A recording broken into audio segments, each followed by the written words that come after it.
it was a part where when Queen is kind of showing he's like the DJ at the party or the host like that party, bro. It almost felt like a music video. I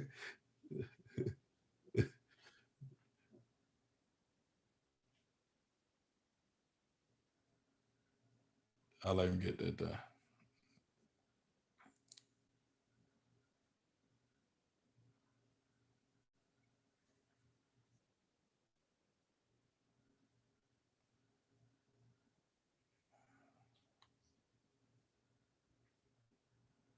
Uh-huh.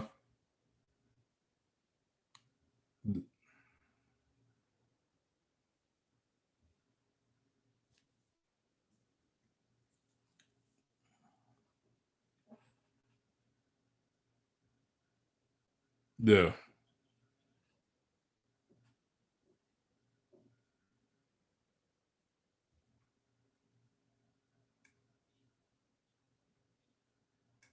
Yeah, yeah. I agree. I definitely agree with that. Like there's been filler, very small filler in like the anime, like when Wano first started, right? And we see that scene with Zoro kind of just like walking through the streets of Wano. Like we didn't get that. Not Yeah. like I think as much as they show like when he got caught and everything. Like we didn't really get all that. But the anime gave us that. And I don't think it was bad filler. It added like it did what filler is supposed to do, you know, and that's filling like certain holes that maybe the manga doesn't touch on. Like filler isn't a bad thing. It's only bad when it like really doesn't serve any purpose and is used too much. Like I get sometimes they use filler episodes in order to catch up the manga, Mm. but I think filler is good when used correctly. Yeah, I think Oda deserves some credit, even though he writes the manga. I'm sure he writes certain things in mind, thinking the anime could add filler here and there. So it's like even in the anime, we could give Oda his due credit. Because other than that, uh, it's just hard for me to watch the anime week to week. I like to Mm, watch it in a binging thing because when it gets slow, I just fast forward. yeah, But if it's only 20 minutes and I fast forward 5 minutes and I'm only watching it for 15 minutes, it's like I just sat down and watched a YouTube video or something. I want to feel like I'm yeah, getting an experience. That's why it's hard for me to watch it week to week. I usually binge it after a month or so. Also, yeah, since it's my first stream, I didn't realize I was muted for a second, but I just, on the fly, I had to learn and fix that. yeah. You believe me. Like even now, like bro, like sometimes I'll be streaming for like I'll be talking for like a good 5 minutes, and I'm like, damn, I forgot to unmute my mic. Like it happens, like in the middle of stream, like I'm talking, I start my stream muted, and it's like, yeah, hiccups will happen. I'm telling you. Yeah. But as far as the anime, yeah, I get what you're saying. For me, Wino has been it's been a lot easier to digest. Even the filler moments, even some of the slower moments. Mm. It to me, it's not as bad as Dressrosa. Like to me, Oh, Dressrosa. Like a lot of people love Dressrosa because they love the, Doflamingo. mm-hmm. But to me, the pacing just killed it for me, bro. I like had to stop watching episodes for like 2 months and just catch up every 2 months. It was just Wano's not that for me. And a Whole Cake was a bit. I would say a lot. It was better than Dressrosa in that aspect, but it wasn't. It's not as good as Wano in that aspect. The pacing was a little bad in Whole Cake as well. Yeah. Well, Wano has the added benefit of just being great to look at, and I feel like part of Yeah. that is just how would you word it? I guess nationalism. I feel like they're like this is our arc. This is Japan. We gotta represent it so well. So they just like went super hard and and really upping that animation. Yeah, yeah, and the thing is like lately, I would say the animation of Wano has been like they've been revving it up, but like this last episode, bro, I don't know, man. I don't know. Like it wasn't even like nothing real special happened, but it's like they decided to throw the budget on this last episode.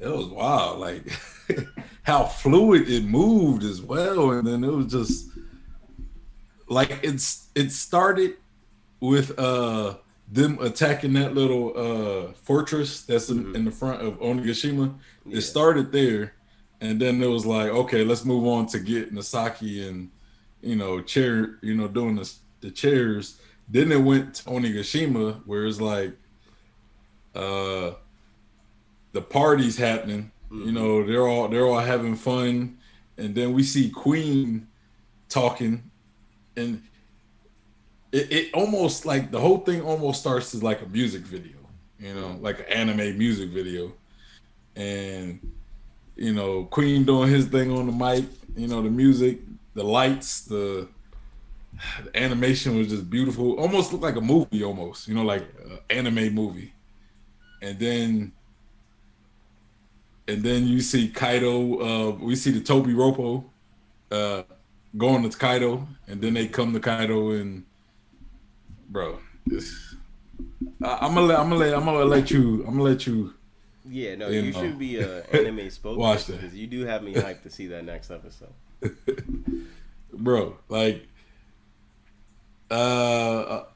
somebody put in the Discord like earlier today, or early today, this morning, and it was like, bro, or no, it was last night. They put in the Discord. They're like, hey, the new episode, godly, and I'm like, okay, that's sometimes I don't like people hyping something up, because then it's like, I don't want you to hype it up and then not live up to this godly expectations. And then I watched it, I was like, I see why he said that.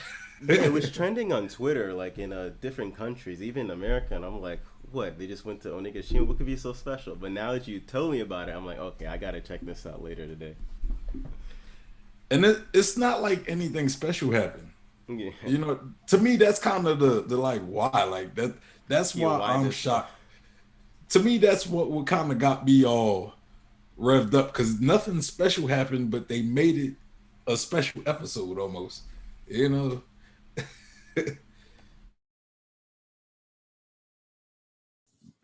I mean, have to look at it. But let's go. The discussion. Yeah. I'll let you start. If you want to start, since I just went on the whole rant about the anime. That was great. I had no idea, and I'm glad because I was confused to why it's trending. So I'm glad I'm up to date, and it's actually inspiring me to go check it out. I probably would have waited 2 more weeks to check it out. But so the last chapter I reviewed, I think it's probably like 110, something like that. It was about like Zorro. He did the Ashura. So yeah, I've gone like a couple of chapters without reviewing it. So I haven't really given my take publicly on what do I think of the manga so far, and it just keeps getting better and better. If I could just briefly just say, the last few chapters have definitely been 8s, 9s. It's hard to say a 10. It's hard for me to give a chapter a 10, but they've been 8s and 9s for sure. Like it's really revving up. It's just one revelation after the next in the most random places. I mean, we're going to talk about it towards the end, but the sun god thing just coming out of nowhere, out of the mouth of who's who, no one could have saw that coming. But it's like it accomplishes so much in one move. It's like world building, it's giving who's who character, it's giving us something to look forward to. I mean, Oda's just knocking it out of the park. It's probably all those breaks he's getting. Bro, I'm sorry to interrupt you. I want to apologize to you, man. I accidentally had I guess your audio on mute. So Oh. I just unmuted it because in the beginning of the stream I put it on mute because like you could hear it in the on my starting soon thing. So I muted it and I forgot to unmute it. So like I'm sorry about that. Like, That's you all right. I didn't know, even say that fortunately much till now. yeah, fortunately you didn't say anything like yeah, and I'm sorry guys that I had my guest on, my co-host on mute that whole time. But yeah, like you was saying, he was we was talking about dang, I'm sorry about that, bro. Nah. Like I heard you the whole time, but the stream didn't hear you. Well, go ahead. I'm sorry. I'm sorry. So before we really get into this, I want to encourage anybody to leave comments in the chat because I actually do read it. So if you want to make a comment, a question, or whatever, I will respond. I know Shawn does as well because I was on his chat just last week and he was responding to me. So yeah, feel free, say anything. I see DJ Red comment, Salamander Red, Zigombi. So yeah, anybody, just we do actually read the chat. Yeah. But getting into any standout chapters, I'm pulling up your stream on my phone so I want to see your chat. I want to check out your chat as well. Okay, great. But yeah, go ahead. I'm keep interrupting you. My bad. No, it's no biggie. Of the latest chapters, the one that I like the most is actually the last one that came out, the 1018. I mean, that one for me was just so great. It was entertaining, but also hit on like a lot of the theories that I'm working on. Great. So it's like the perfect one for me to be talking about as of now, since I took a little break from talking about the latest chapters. But anything that stand out, I guess I can go through the chapters and just point out one thing each. The last thing I remember us talking about, that was around the time that Big Mom created Hera. Yeah. So I'm gonna not talk about that. Yeah, we talked about that. That was a great stopping point. Since then, we've seen Big Mom actually enter back in Onigashima. So that's a great place to start because we're not going to be talking about Big Mom in the very latest chapter. She hasn't appeared in a little while. Yeah. I actually think, I want to say like two chapters ago was probably one of my favorite recent chapters. I have to look, but go ahead.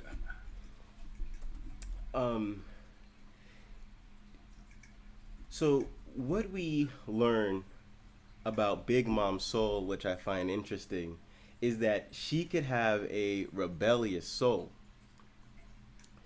which just goes to show, I guess, her inner conflict, in a more literal sense. This is gonna matter later on because eventually something's gonna happen with Big Mom. She's gonna have to pick a side, or maybe the side she picked is her own and it's just unconventional. But it's like Oda just keeps on revving up Big Mom doing something out of the ordinary. And, Zeus going to Nami in the way that he did, I don't think anybody saw it coming. Everybody was like, oh yeah, Nami's gonna get Zeus. But then Zeus going into the climate act is something I don't think anybody ever expected to happen. And I think it's just the perfect way of that concluding. I mean, first of all, it's Oda doing what's expected, but with a twist. And it's Nami getting a power boost. Buff. Yeah. I agree with that. I like how he did that because to me that was always kind of my gripe on like Nami getting Zeus was how she was gonna get it. Yes, in a very straw hat way where it's like you're my partner now, not just because of plot reasons, because it had to happen. It was like something Luffy would do. Yeah. Like I've said, one thing I've said was like if Nami just has Zeus and like Big Mom will continue to follow Nami until she got Zeus back off of principle. You know, Mm-hmm. like you took something that she owns, so she's going to continue to follow. So Nami will never be safe, nor the Straw Hats, because you know I always looked at like Big Mom had to either grant Nami Zeus or what happened, you know, which I didn't think that was an option, but I thought it was acceptable. I think right now she has some grace period because it doesn't seem like Big Mom knows that Zeus is now in the climate attack. And who knows where Big Mom's character goes after this arc. So Nami might be safe depending on how the cards play out. I mean, that's sort of like what Oda, he plays his cards just so well. Like Nami gets Zeus, but Big Mom has her own cloud homie now. Like he does everything so meticulously. It's amazing. He just makes it so like no one has to have to wonder like, oh, why isn't Big Mom going after Nami? She needs Zeus or whatever. He does everything. He has everything planned out. It's just incredible. Yeah, yeah. I guess the next relevant thing after that was Luffy seemingly getting defeated for the 1,000th time. Yeah, I knew like I've always spoke that you know Luffy will be defeated again. Like you've heard my thoughts on Luffy being defeated. Yeah, I'll be honest. I almost thought he might not get defeated, but yeah, he clearly did. But it doesn't matter. I mean, it's happened a billion times. Just look at Crocodile fight. I mean, I kind of believe more so the whole alliance getting defeated. Mm-hmm. You know, that's a great point to make up because I have a message here. It says, "Do you think the raid will fail and that the crew will have rematches with the Beast Pirates after on? There's just too much to cover with just one raid. The Beast Pirates, Drake, CP0, potentially Blackbeard, and the Big Mom Pirates. Honestly, I can't see the Straw Hats winning on the first try." I agree. I've stated like one theory that I've always kind of been a believer it's kind of I ain't gonna lie, it's headcanon. It is headcanon. I won't lie, but my thing was I believe at the end of the arc that Kaido will win. And or or maybe he might like leave. Like I always thought that Kaido might leave to go start a different war. So it might kind of be like a moral victory, maybe or a symbolic victory. Like, yeah, we got Wano back, but we didn't really defeat Kaido. He just kind of left because it was like, he kind of gave up on it. But something Kaido said back a few chapters ago kind of disproved that. He said like, I'm not like giving up Wano or the Flower Capital. I don't remember exactly what chapter he said and what exactly he said, but I think that Wano, because I want to believe that Kaido is going to be around for this great war. Like I want to see all the Yonko together. I want to see and I want Luffy to be there to almost be an equal. Like I want that to be the moment where Luffy is actually like, okay, I'm equivalent to a Yonko. Like I could take on any of these one-on-one guys one-on-one, but I wanted that to be like after Wano. Like he could defeat Kaido after Wano. Like that's kind of like, little headcanon, but that's kind of what I always championed, So I agree with you and Zagambi on the standpoint that it's just so much that it doesn't seem feasible. Now, I also take into account the boring factor, which is just the fact that Oda only has so much time to work on this. I know that's not true. like the cool, fun, creative aspect, but it is something that you do have to take in consideration, is that as much as you could fit into the story, Oda, in sure every time he said One Piece will end in 5 years, like 5 years ago, but I can't imagine that he would still be continuing for another more than 10 years, right? And he just he has so much stuff to get through that I feel like at some point he's going to have to give up this or that. And that may even mean he has to defeat Kaido a little bit earlier on just for the sake of timing. And I'm always open to that. I'm always open to, because after watching a lot of manga, I mean, One Piece is so awesome and privileged that we've had more than 1,000 chapters. But in other mangas, you know, sometimes they don't get that long, and you kind of create all these expectations, and then they get cut short because of just realistic reasons, business and all that. So I always keep that in mind so that I don't set myself up to be disappointed. But with Oda, I don't think I ever had to be disappointed because no matter what he does, he always delivers. So whether if he makes it seem like Kaido gets defeated a little bit early, he's going to deliver.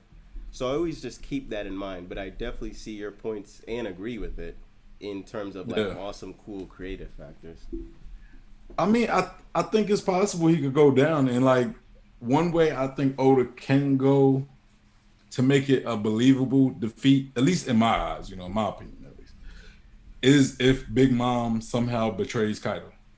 And I think, I feel as though Oda has left breadcrumbs for a potential betrayal of Big Mom.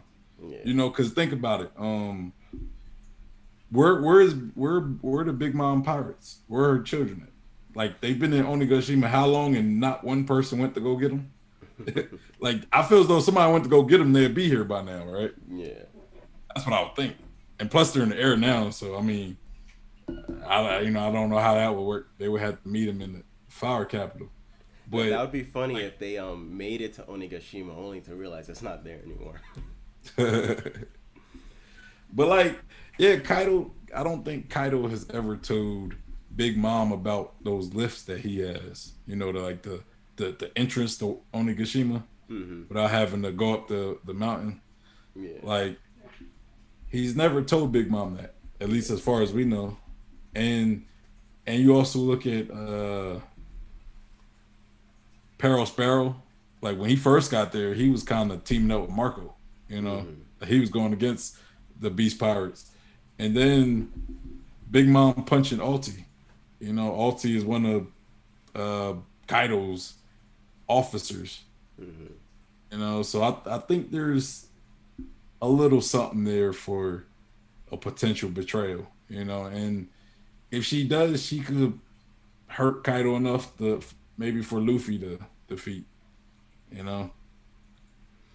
And yeah, I know people would probably be against that because it's like not a real victory for Luffy, but I feel as though I don't see how Luffy could get a real victory against somebody like Kaido. Luffy, the thing about with Luffy is, one, he's a pirate. So, you know, he can do certain things that, you know, wouldn't fly in some kind of like martial arts, all about honor type of story. They're more about traveling and getting treasure. You know, they're not specifically trying, you know, Luffy's not like, I'm trying to be the number one fighter in the world, you know. So I never hold him to having to strictly 1v1 specific people.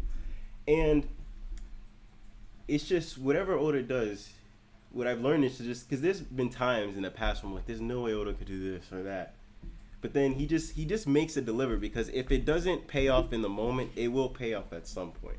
And I think there are One Piece fans that have been used to it and have more faith, and then there's certain One Piece fans that are more newer, so they don't know what to expect, and then there's certain One Piece fans that just never learn, but they still stick around. So it's just whatever. I don't think he's worried about it.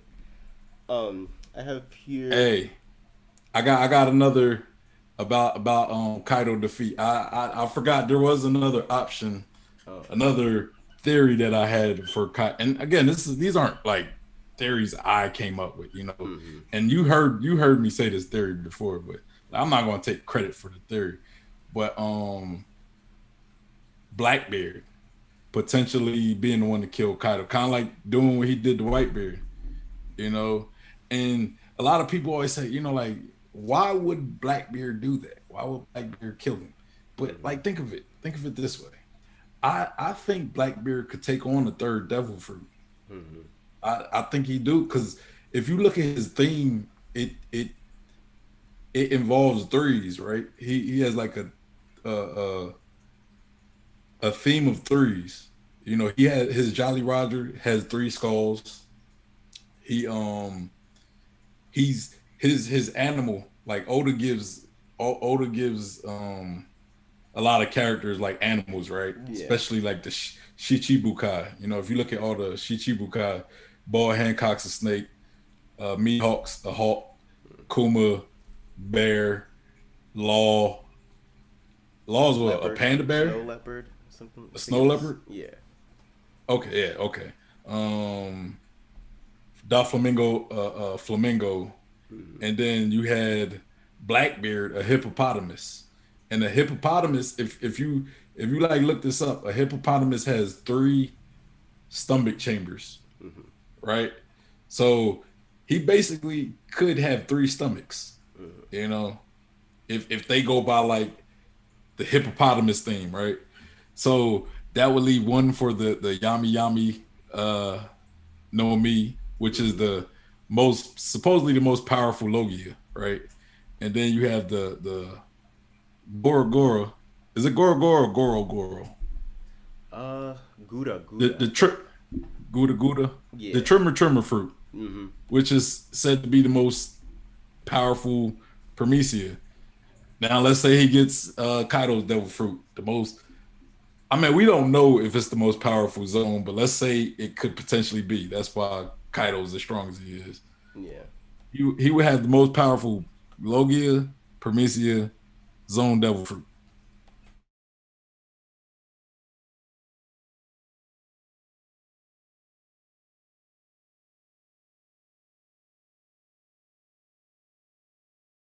Is one of the most powerful.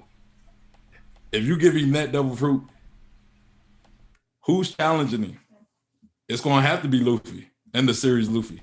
I like the thought of that, just to imagine that Blackbeard hasn't been training his haki at all, and it's just like banking all his strength in devil fruits.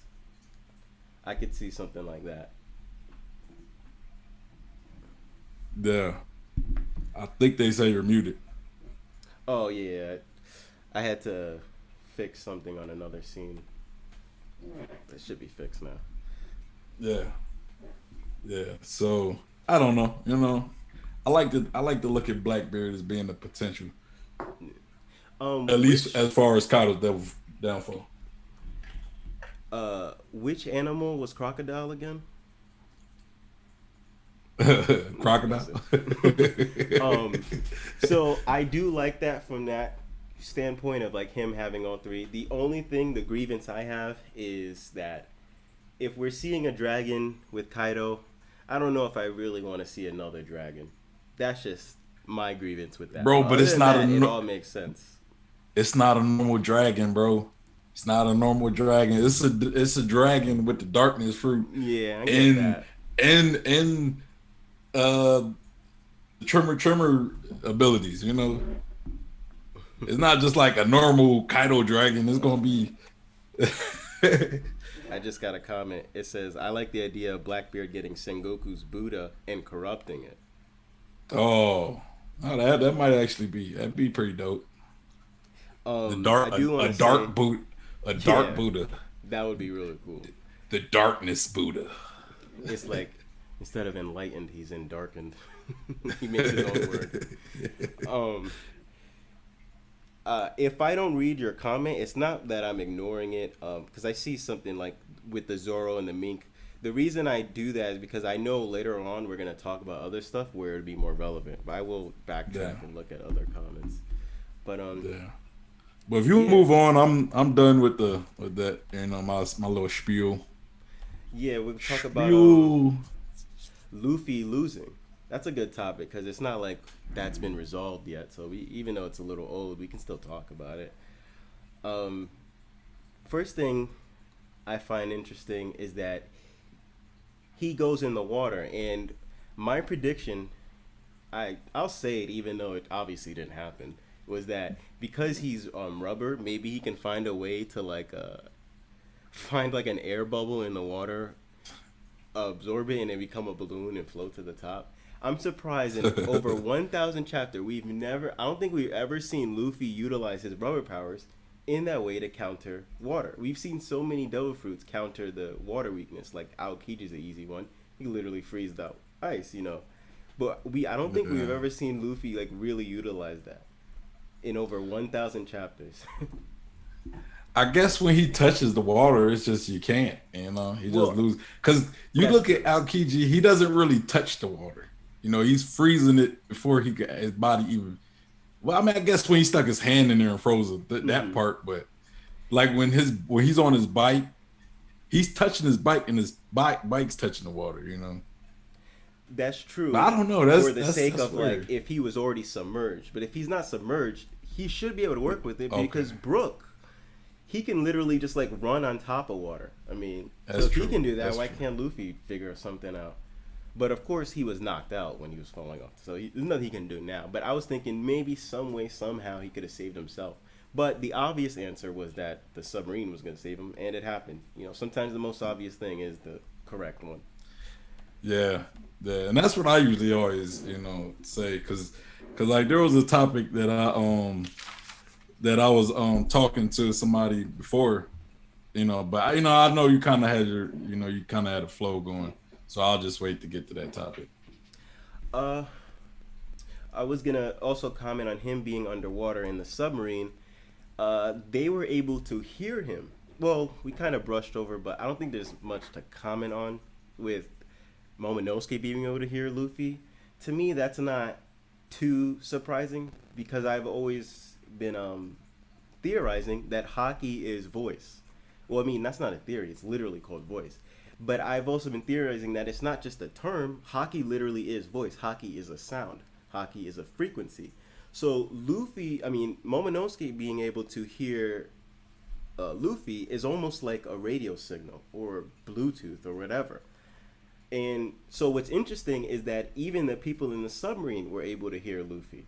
And that could just be him, projecting his haki to them, which to me would confirm all the more that my theory that Conqueror's haki is the element of the throat, which is voice.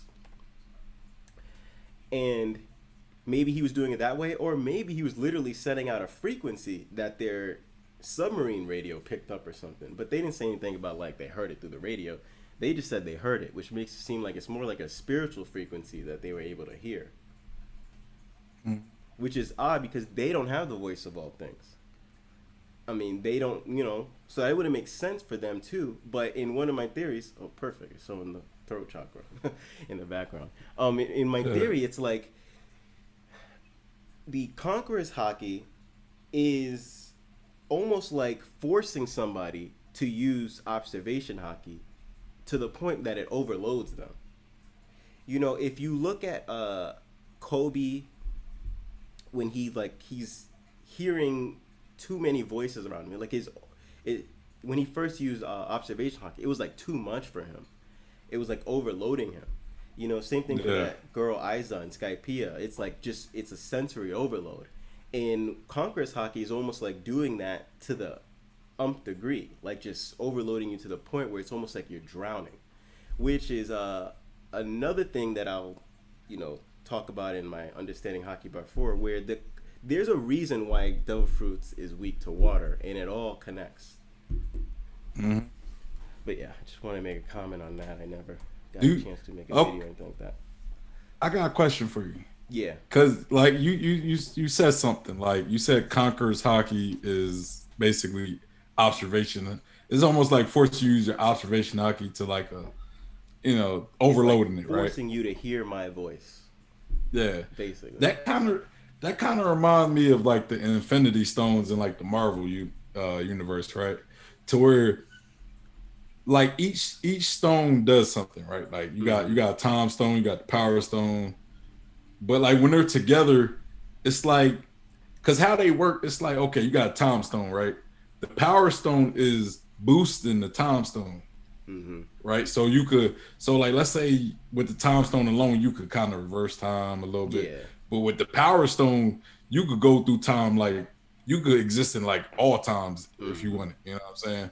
So the power stone is kind of overloading the time stone's abilities. So I'm kind of looking at maybe if your theory kind of, you know, is like correct, maybe it's armament hockey that's pushing observation hockey, and them two together is creating Conquerors hockey. So I don't know. It just kind of made me think of the stones, you know, how they work and how hockey might work. I think something similar. Hockey mixing is definitely going to become a thing. You know, we already see like Luffy and Kaido, they could use like armament and Conquerors at the same time. So I'm sure there's more to that. Yeah. But that's about everything I wanted to say about, you know, Luffy's defeat. All right. Was you going in like an order? I was kind of like, you know, I'm not gonna go over each and every single thing. Like, for example, in that same chapter, Kinemon gets defeated, and you know, if this was like a weekly discussion, I'd talk about it. But I'm just gonna brush past it. Well, kind of, talking about, you know, going in your timeline a little bit. I want to bring up, cause you know, I think around that time we get Odin, the return of Odin, right? Which wasn't Odin, it was really Conjuro, you know. But in the discussion we had before, somebody, you know, like, you know, I was kind of debating with somebody who said it could be spirits, right? Like it could have been Odin's spirit, and I was like, nah, I think Conjuro is the obvious choice. Yeah, you know, that's definitely. I didn't believe that Conjuro was dead. I didn't believe Orochi was dead. It was just how they died was just like anticlimactic. You know, Orochi got beheaded. A character with like 8 heads got beheaded. Like, how is that not?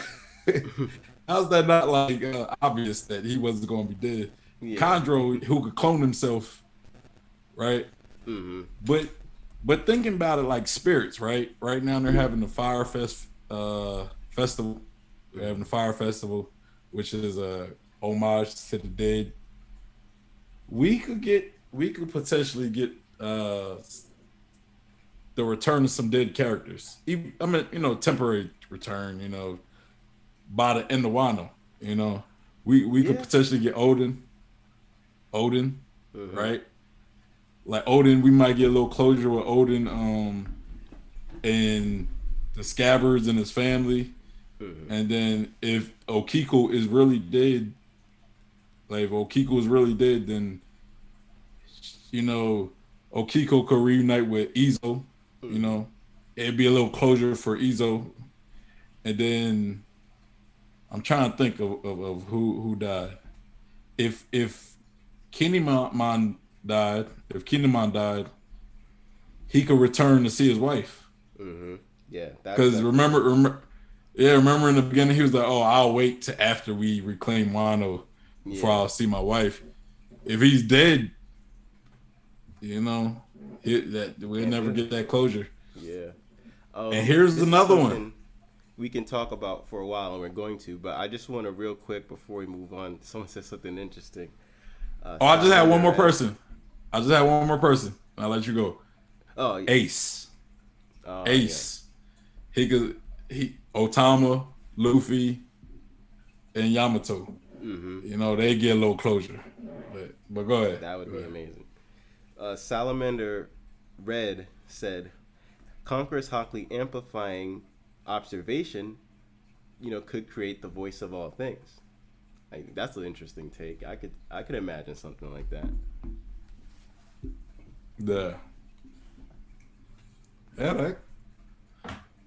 I mean, because I feel as though the voice of all things has to do with Conqueror's Hockley. Yeah, it must. Yeah. So I'll read, because this is pretty relevant. You want to read some comments? Actually, read from the manga.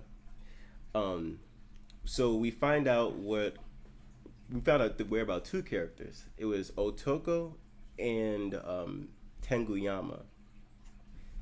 And Tenguyama says, "Isn't it bright and joyful here, Otoko?" She laughs. That's what she always does.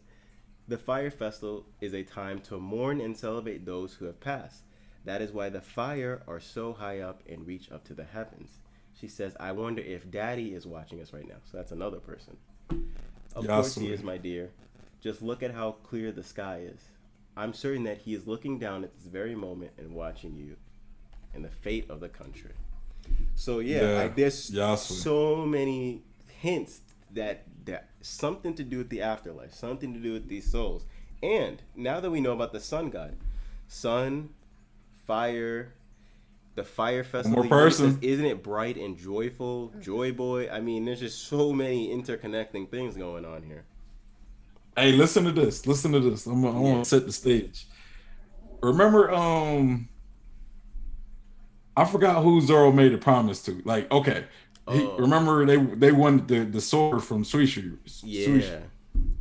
They won the Suishu. I can't even say the name right now. Shisui? But they won it. Yeah, they won the Ryoma sword and I can't even say the sword. Well. So he was like, "Hey, I'll give it to y'all, but I want to go to his grave after." Zorro says something like that. Maybe Ryuma, he could meet Ryuma. Oh yeah, that would be amazing. There's just so many potential. I mean, across many different arcs and everything. I mean, there's so much evidence towards that being a thing. Yeah. I mean, even Kuina could somehow play a role because she's connected to, her father, Koshiro, and clearly that's connected to Wano. So even that, for all we know, could play a role somehow. I mean, it's just there's so much potential. We gotta get Zorro backstory before the end of the arc.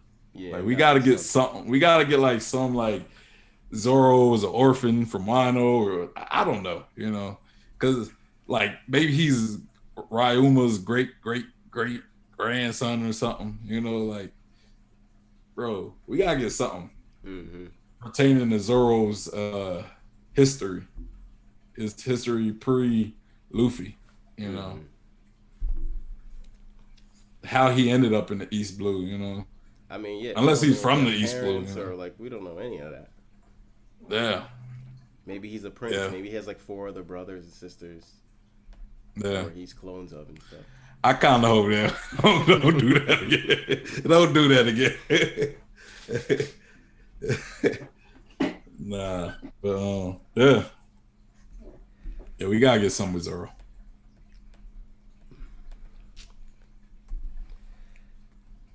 Oh yeah, and of course, with souls playing a role, who knows a perfect person beyond my background. Big Mom, who knows where that could go? She's a soul fruit. We got Brooke here. I mean, it's just endless potential for this. Yo, you just said something that could put things together for me. Cause like I've heard people talk about Big Mom being redeemable. Yeah. So if she learned that she ate, let's say Mother Caramel comes back, and she learned that she ate Mother Caramel and all those kids, maybe like, because I know people used to create theories saying like fixing Big Mom's memory, but she never did. So if she meets Mother Caramel and learns that way, that could lead to some redemption possibly. I don't know. Maybe I don't know. I don't know if Big Mom is redeemable, but so what's funny is your revelation just gave me a revelation, which was, Big Mom earlier Inception. in the revelation. Earlier in the arc, Big Mom, she did a sovereign a cuckoo? That thing. And she destroyed this tree. I cannot for the life of me remember what chapter it was. The one that Sakazuki or Suzuki was Yes, he was on it. And she destroyed that tree, and someone was like, "Uh oh, you know, something." It was some kind of spiritual ancient tree, and that makes sense for so many reasons. Yeah. Uh, First of all, we're already talking about how the spirits can play a role in this, but and there was in the Skypiea arc, they were talking about one of the old societies. It was the one that was kind of like the Native American one. The Chandrians. The Yeah, yeah, those guys. Back when Nolan was still alive, they were. I Yeah. think it was that, or they were referencing that, and they were talking about how the trees carry spirits, and like no, the trees guide spirits and stuff like that. Yeah, because he So was that cutting the can trees even play a down. role. Yeah. Because the trees was poisoning the land or something. So that even might make a comeback. Yeah, man. Yeah. Oh, I got it right here. I was looking for it. I'm gonna get just to show the stream.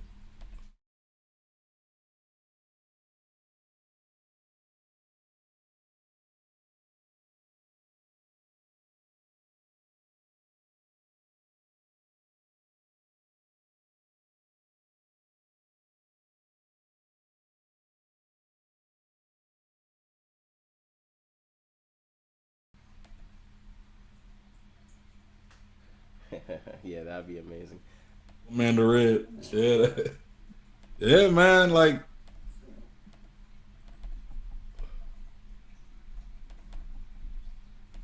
Koshiro killed Kuina.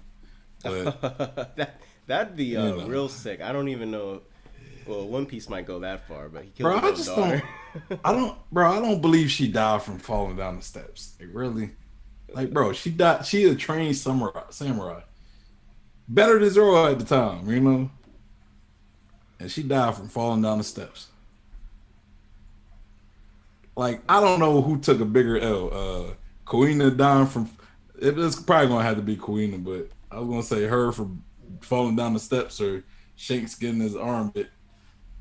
I'll give Kuina the L though, because Shanks at least, you know, his was more of a symbolic thing, but but But yeah, that's I think she was pushed down the steps by her dad. That's what I jeez. think. I mean, because he even said like, well, maybe I'm wrong. I don't know. I don't have the chapter memorized to. Yeah, there's definitely something weird about it. That's for sure. Yeah. Um,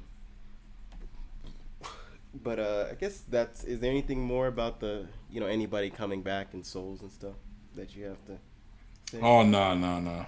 So I guess we can talk about CP0 a little bit. Do you have any What? speculations? You could say go on Mary too. Like maybe Mary might come back. That would be the most. I think that'd be the most surprising. Yeah. But as far as CP0, Mm-hmm. hold on. I think I did have something about CP0. Like I had a topic about who's who that kind of dealt with CP0, Okay. but nothing like solely on CP0. So I guess when that also lead into like Sun God territory and stuff. No. I mean a little bit, but you know, not like it's not about that topic. You know, it's just like you know, it's mostly just dealing with who's who. You know. Oh, okay. Well, I guess before we can get that, we can just talk in general what we're thinking of the battlefield, like the matchups and stuff like that. Okay. Yeah, man. Like, you want to read some questions, some comments, some chat. Yeah, I was. Like, yeah, let's read Someone some. Let's made read a some comment chat. about Zorro, so I guess we can start with that. What Zorro's on the battlefield going to be doing? But they said, with Zorro taking the mink super recovery drug and the animal realm being one of the 6 realms of rebirth in Buddhism, is it possible for Zorro to receive a beast power up during Wano? feels random otherwise since Marco and Chopper are there. So I find that to be a very interesting take. Just for one, creatively wise, that'd be cool. But two, that kind of can go along well with my theory from a talking point. Yeah. So I think one of the last videos I made following the weekly chapters was about how I think Zorro is developing his own devil fruit. And his devil fruit would be a zone. It'd be like the human fruit model. It'd be a mythical human fruit model, Ashura. So having it have like the ability to transform, not just grow like extra arms and limbs, would definitely be a mythical attribute, because most mythicals don't just transform you into something. It gives you like special abilities and stuff like that. So I think that'd be such a cool, like, he could have the 6 paths. He can have a different path giving him, like, he'll have a base transformation, which is just the extra limbs and heads, but then he could have 6 other branching transformations, or maybe even just abilities. That'd be so cool. And it makes sense, given that they're using mink medicine, maybe that could unleash some beastly power in him. Who knows? Maybe even Chopper gives him a rumble fruit. Yeah. I mean, that would be weird, but maybe eats one by accident. I never thought of this. Like that. Yeah, that's an interesting theory. I never thought of that. I don't really have anything like now. It's just things starting to click. Not starting to click, but like just starting to think about it. But yeah, I don't know, man. That's interesting. Like Zorro having like a almost beast type level up, maybe. Mm-hmm. I mean, like you said, if he's taking like these animal, the mink medicine or whatever, it could. Yeah, like, dang, man, that's something I had to really sit on though. Yeah, when I start talking, I had to sit on something like that because that never even crossed my mind. No power up like that. When I start talking more about like potential of hockey and stuff, I'll start talking about that more later on. But that'll, Joy Boy Theory says something interesting where he says because Zorro is following along Buddhist, clearly his abilities are based on Buddhism. They have this idea of like suffering leads to enlightenment and stuff like that. So the more pain Zorro endures, or there's moments where he just endures a whole bunch of pain, all of those matters and are stepping stones to him gaining greater power and even enlightenment. So him taking this medicine, and they say, oh, you're going to be in even more pain after taking this medicine. It might not just be a nerf for him down the line, but it could also lead to him unleashing some kind of newfound power. Yeah. That's interesting one. Like I don't. Right now, I'm just kind of like sitting with all that. Mm-hmm.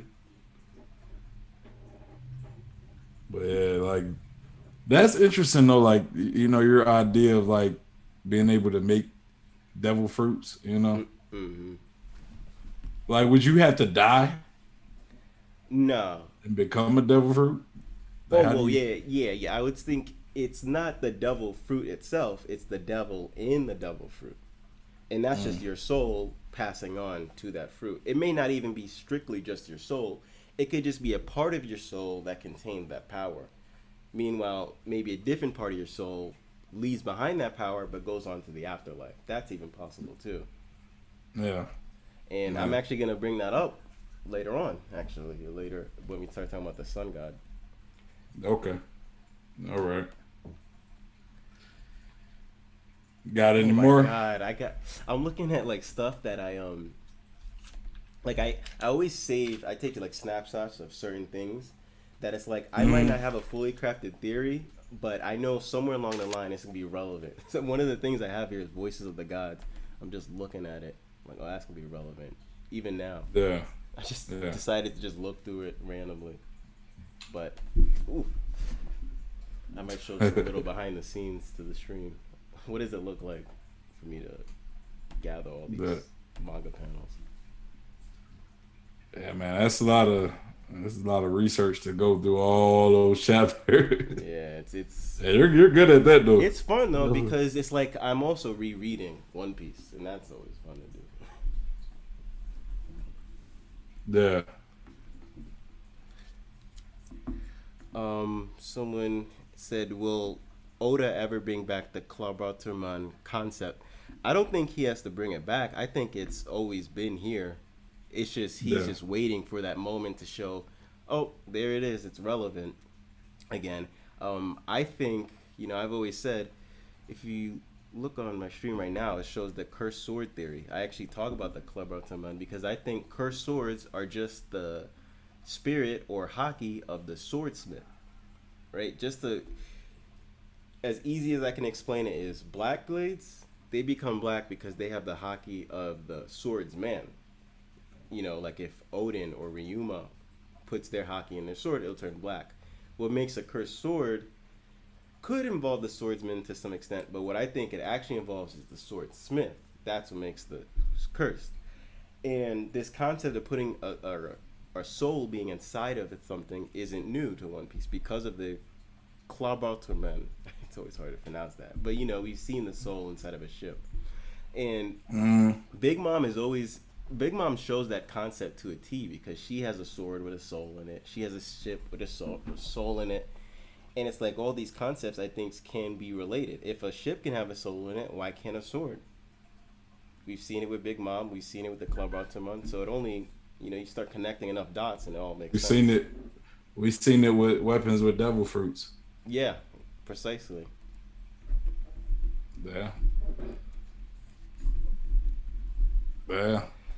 Like Frankfurt, I think Spandam sword, and I forget which Baroque Works, remember? Baroque Work, but he had the dog, with the rocket launcher. I was just watching a little bit Alabasta last night. Like, if y'all like go on Pluto TV, there's like a One Piece channel where they just play One Piece episodes all day. They got a Naruto channel as well. They got an anime channel, so Pluto TV. Yeah. The other day I was just so bored and I just put on some random, because on Netflix you can play shuffle and it'll just give you some random.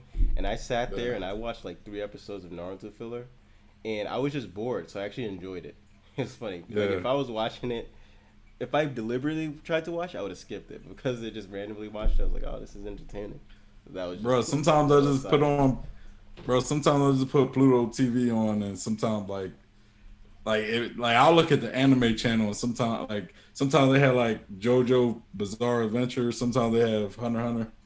They have like different ones, and I'll watch that, or I'll watch like One Piece or Naruto, and just let it play in the background. Off topic, I'm gonna read a comment I just got.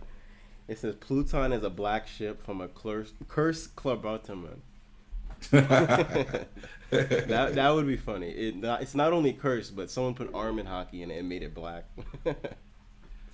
You know something about Pluton? Like what I heard, like there was a theory that like the Sunny is kind of a smaller model of Pluton. I heard a theory about that. Yeah, I don't think so. Cause I feel like Frankie has so much pride in his originality, he wouldn't want to do that. That's just my take on that. I think Frankie. I mean, how they explain it in the theory that Frankie just kind of took some of the concepts of Pluton and put it into the Sunny. I can see that, and just make like, his own thing. He wanted to see like he just. Almost just like in a textbook way, like he's just learning their trade. I could see something like that. If it's just straight up like, this is my version of Pluton, I don't think he would do that. Yeah. But if he's just like taking tips from them, I could see that. But the Sunny could actually be better than the Pluton in some ways. Definitely. Like the Pluton might be like big and like Sunny's a lot more mobile, and it might not be as destructive, but it's better in different ways. I Oh could see it man, being like I that. can't wait till Frankie reveals that Sunny is a Megazord, and it has its own Mm. soul, so it becomes a new crew member, like officially, like is actually can fight alongside them. It turned to a Megazord. I There was kind of hope another it don't go comment. there. Because I remember on Black Clover, like there was a part where their little hideout turns into a little Megazord looking Oh thing, man. and I'm like, this is so outlandish. If I Oda did it though, but he wouldn't do it in a serious. He'd be just like it would be like a funny thing okay, he would do well. I can imagine. Somebody made a good comment about Luffy's power level, or like it was kind of like what you were saying. How you don't think Luffy's strong enough. I gotta find it.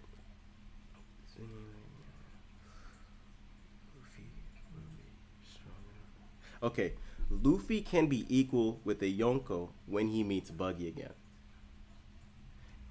That to me yeah. makes perfect sense. Just because Buggy is probably a rival, maybe surpass Shanks at this point. Just because Buggy what? He probably a rival and surpass Shanks at this point. Oh boy, Buggy surpassing Shanks. Oh, that's a good matchup. Someone says, you know how like Blackbeard pirates, we expect them to all match up, like get their 1v1s with the Straw Hats. Someone says, Sanwan Wolf, he's called the Battleship. So he'll be the opponent of the study. Would it be How about Frankie that? and the Sunny? Like who's No, gonna just the be? Megazord Sunny all by himself. Wow, wow, wow. It works. Megazord Sunny. I always be thinking about like I always think about like the Black Bear Pirates matchups with Straw Hats, Hmm. you know, because we know like even though I think there's only 9 captains, I think if you go to the Blackbeard Pirates Wikipedia, it's called the 10. I think like the 10 Titanic captains Hmm. of Blackbeard. Even though he only got 9, I don't know if he includes himself, Hmm. and I don't think LKG is included either. Yeah, But like, I mean, he could but always he recruit. We could always see a return of certain people we thought we wouldn't see. yeah. So just thinking, if he'll have a crew of 10 guys, right? Well, 10 people. Him being the 11th one, and Aokiji being the 12th, but he's kind of like a drifter almost. Hmm. And then you got Luffy, and what he only is 9 Straw Hats outside Luffy. We got Zoro, Sanji, Jinbei, Frankie, Brook, Robin, Nami, Chopper. Did I I'll say just all take of your word for it. them? I feel like I'm missing somebody. Honorary member VV. I feel as though Yamato makes 10 though. You got Zoro, Sanji. Man, I'm having a brain fart right now. Somebody let me know, bro. Somebody let me know in the comments. But yeah, so I always think about like the matchups of the Blackbeard Pirates and Straw Hats, you know, because we know it's gonna be Luffy and Blackbeard, and then I like to think Zoro and Shilu, but some people think it's gonna be Zoro and Burgess. No way. Come on. I guess, some people feel as though Burgess is higher on the hierarchy than Shilu. I think they say Burgess is his right hand man or something like that. But don't they say the same thing about Jack? And like, Yeah, they it's not did. like They Zoro's did. fighting Jack. I don't think you have. I don't think right hand man always has to mean you're the second strongest. I'm sure when Odin was in Whitebeard's crew or Roger's crew, he wasn't just considered the right hand man just because he was probably stronger than everybody else. Maybe not really, but it's not always. I don't think it's always strictly the right hand man has to be the strongest. I guess somebody like explained to me, they was like, look, I guess their theory was Shilu was like Zorro would take on Burgess, right? And Burgess being the second strongest, because their assumption is Zorro always takes on the second strongest, so he would be taking on Burgess being the second strongest, and Sanji would take on Shilu, who has the invisible fruit. And you think Sanji has a history with the invisible fruit? He fought dang, I'm bad with names right now. Absalom. He fought Absalom back in Punk Hazard, or not Punk Hazard. Bro, I'm super off today. He fought Absalom, and then he also got like his he has a suit. He has a race suit as well. So, and that goes invisible, and they was like, it'd be dope to have an invisible fight. Just us seeing the background? Us seeing like invisible clashes. Yeah. I have my doubts. What y'all think in the chat? That would be funny. I could imagine doing that. Oda doing that for the sake of a joke. Just have only backgrounds and voices. Somebody, Salamander Red said Frankie versus Burgess is too manly of a fight to not happen. I kind of agree with that. I kind of like. I would think they're probably like, who would be stronger than Burgess that could take on? Frankie's a good one. I think Jinbei's also a good one. Well, yeah, I was thinking Jinbei as well. But I'm saying who would take on? Who would Sanji fight? Oh, Sanji? Oh, man, that'd be a good one. You'd have to... Maybe that feet guy? Because he's sort of like gentlemanly. Yeah. I can imagine that's true. Sanji fighting that guy. Let me ask you something. I got a question for you in the chat. Everybody in the chat. Now that Jinbei is part of the crew, right? And also Zorro got a power up. Sanji kind of got a power up. What would y'all say is the top tier hierarchy of the Straw Hats? Now let's throw in Yamato just in case because it seemed like Oda is building Yamato to be another Straw Hat. So it seems like it, but I don't know. It's too early to call it. Okay, I'm not going to include. Don't include Yamato.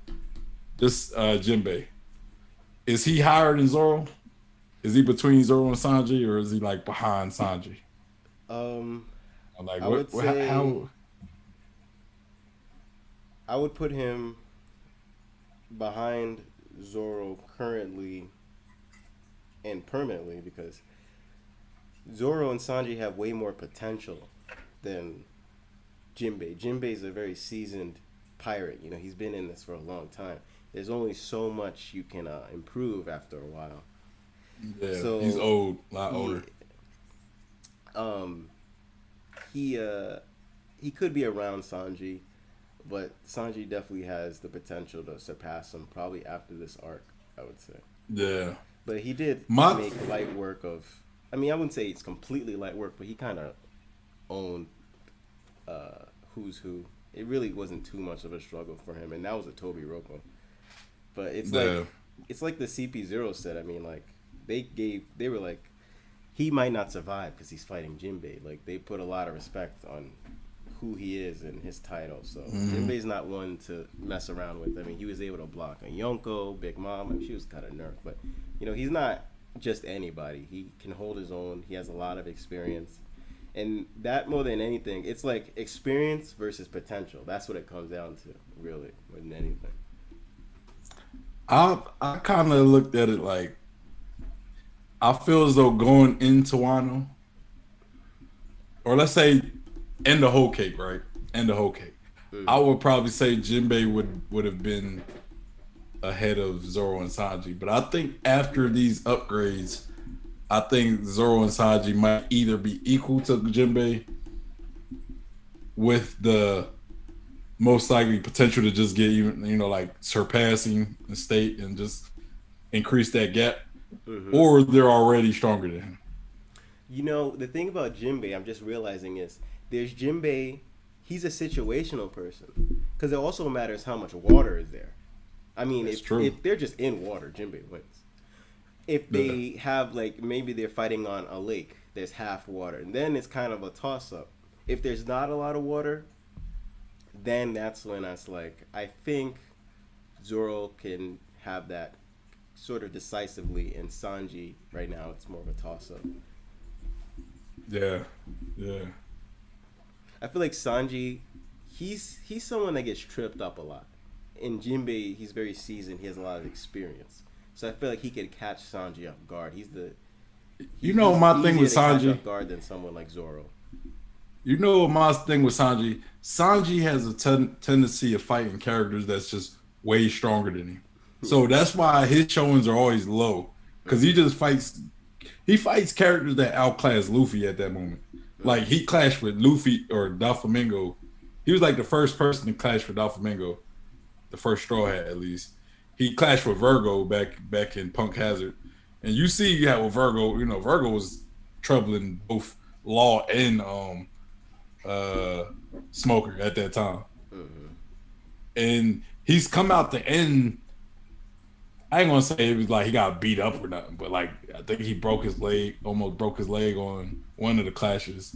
It's like, you know, like he takes L's from guys like way stronger than him, but like the whole like post time skip, the only person we see Zoro fight was up till Wano. I think the main fight that he really got was Pika. You know. But you could argue for plot reasons, and especially if you're a really big fan of Zoro and you're biased towards him, you could argue that all those characters that were strong had to avoid him to not be defeated. You can argue that. You can argue that. Salamander Red said, he said, Water Luffy, Enraged Nami, Goldie Usopp, then Zoro, Sanji, Jinbei, then the rest. Yeah, I can Enraged imagine Nami. that. I mean, Nami was like Nami was probably the first confirmed hockey user, honestly. Yeah, if we definitely. being serious, you know, like she was putting damage on Luffy. The way they describe Oda jokingly describes why Nami can hurt Luffy in a gag moment is actually similar to how arm and hockey works, where he says something like Nami hurts his heart or something like that, and that's why it's like she's hurting his spirit.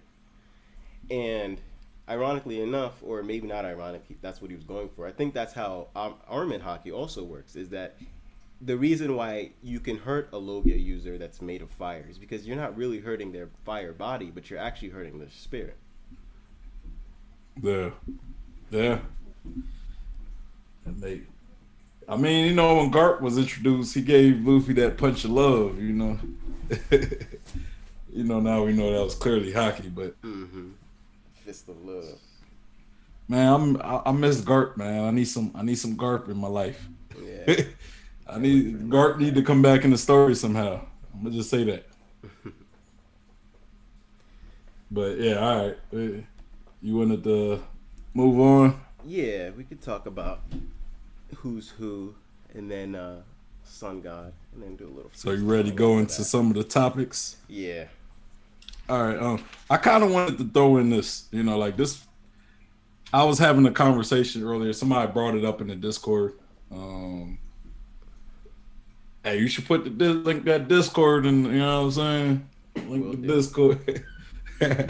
But yeah, we was talking in the One Piece Discord. Somebody said like, what was special about the gum fruit? You know, and I wanted to kind of get your take on what was special. You know, like why did because one thing he said was like, you know, like he was like, oh, well, why is there so much protection on the ship that Shanks, and why would Shanks attack a ship? You know, that's kind of like not Shanks's character. You know, like these are kind of points he brought up, and you know, I think one point somebody brought up was, you know, maybe it was something special about the previous user, you know, Mm-hmm. and kind of touching the sun god. You know, some people say he looked like he could have like the Gummo Gummo no Mi. Yeah. So that was kind of thrown out there, like maybe, you know, it belonged to the Gummo Gummo no Mi, which makes it special. You know, there were some other things said. You know, I didn't really take much. You know, one of my ideas was it's really nothing special. It was just, you know, the government just protects the devil fruits that they have, right? You know, Yeah. like because they wouldn't want normal people in the world having devil fruits or other pirates getting these devil fruits, Mm-hmm. and maybe that specific devil fruit was being taken to somebody, Yeah. and Shanks caught wind of the intel and was like, "Oh, you know, I want that devil fruit." So that's those. That's one of the easy ones where it's just like it's just a devil fruit. You know, it's special enough just off the basis of being a devil fruit. But there could be more to it. So then that leads to the second easy answer, which is the previous devil fruit user, the one right before it. And people go, I see the main two ones is Roger and Rox. Now, I'll say the Roger one seems a lot less likely because I would lose a lot of respect for Oda as a writer if we found out 1,000 plus chapters in that Luffy just so happened to have the same devil fruit as Roger and no one decided to mention it. And also, it'd be kind of lame. It's like, we already saw one guy become the Pirate King with that fruit. We got to see another guy do it. It's like, I think that'd be really lame. Also, I just don't think Oda would ever do that. It just doesn't make sense. You know, nobody has ever mentioned that Roger just happened to have the same devil fruit. Rox makes more sense because he's more of an undercover guy. Like, there's people of a certain generation that don't even know who Rox really is. You know, there's a lot of young Marines, they've never heard of Rox.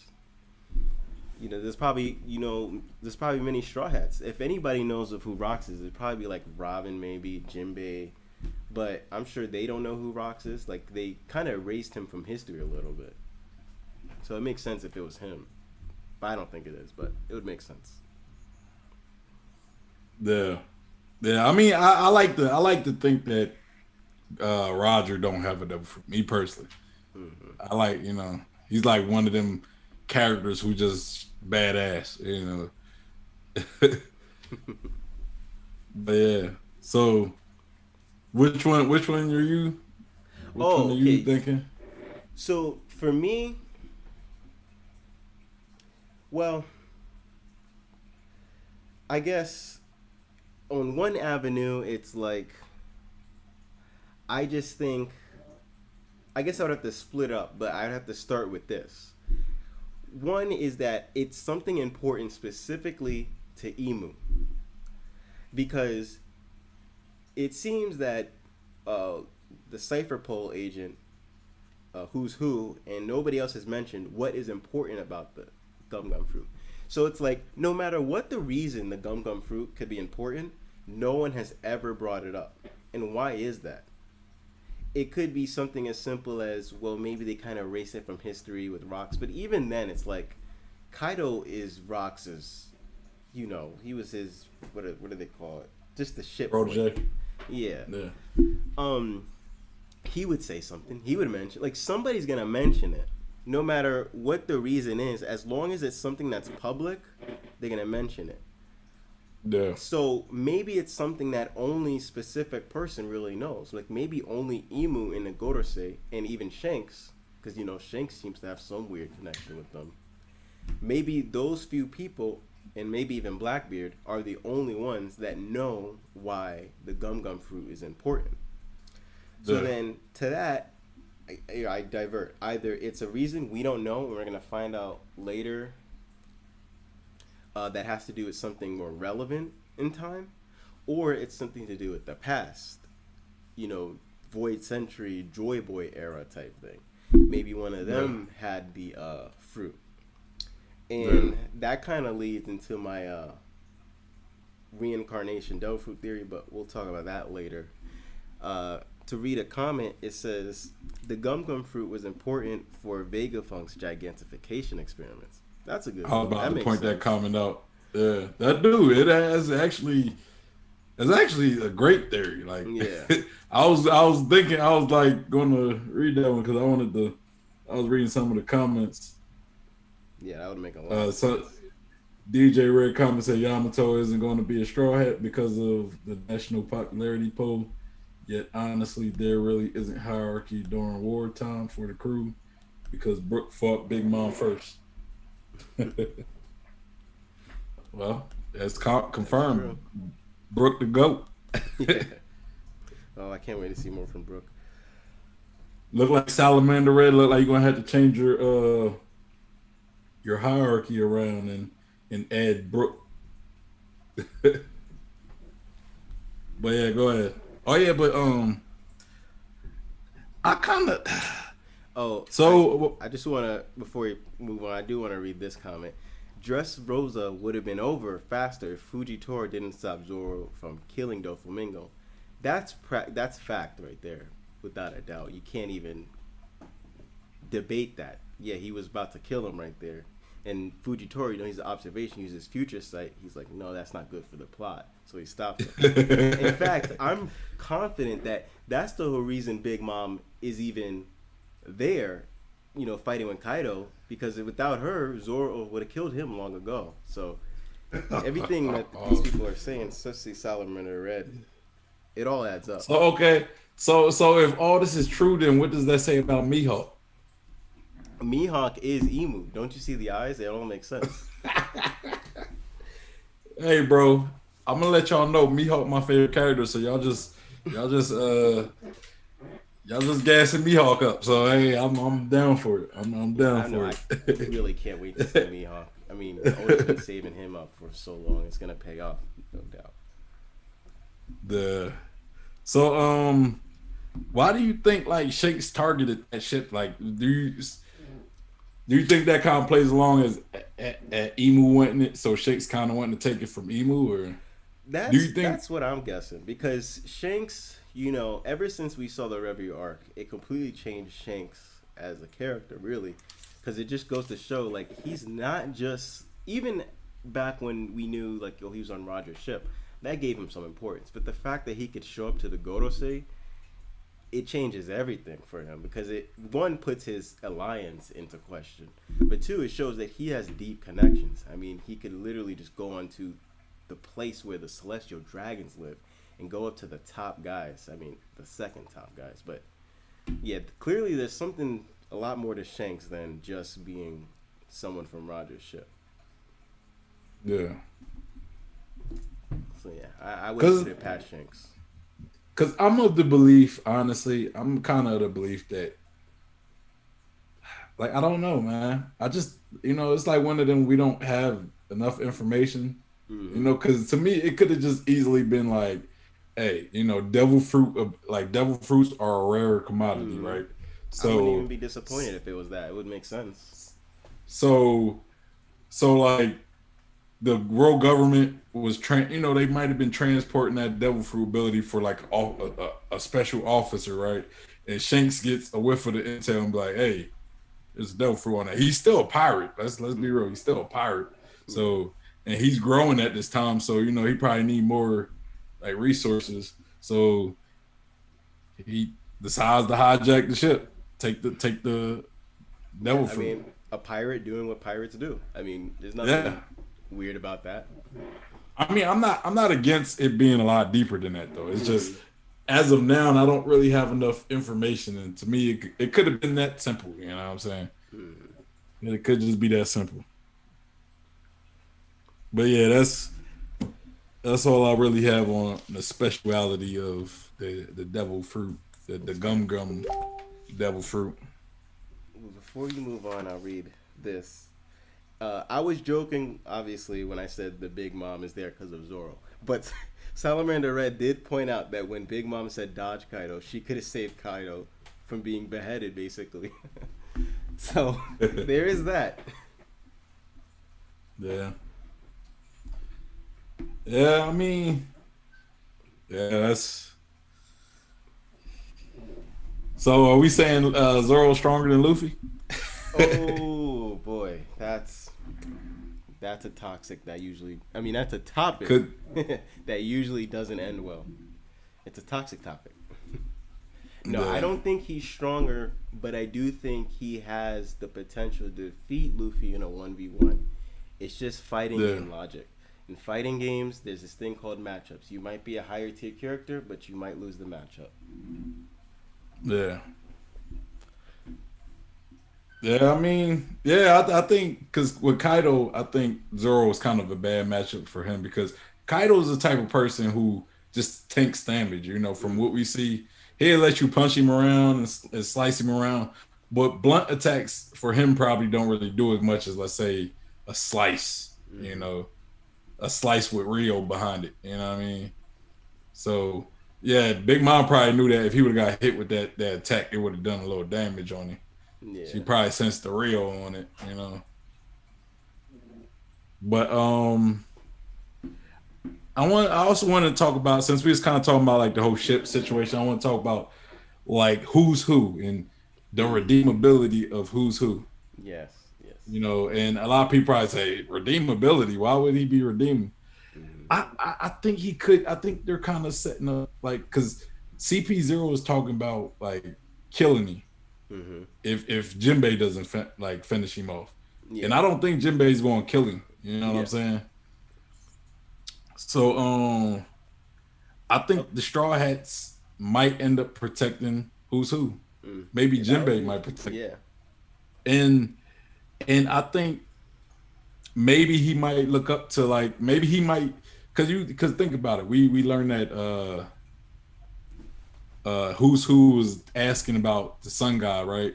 Because Mm-hmm. he was put in a kind of a position of these slaves, like he was being tortured. Maybe he started believing in the Sun God, right? Uh-huh.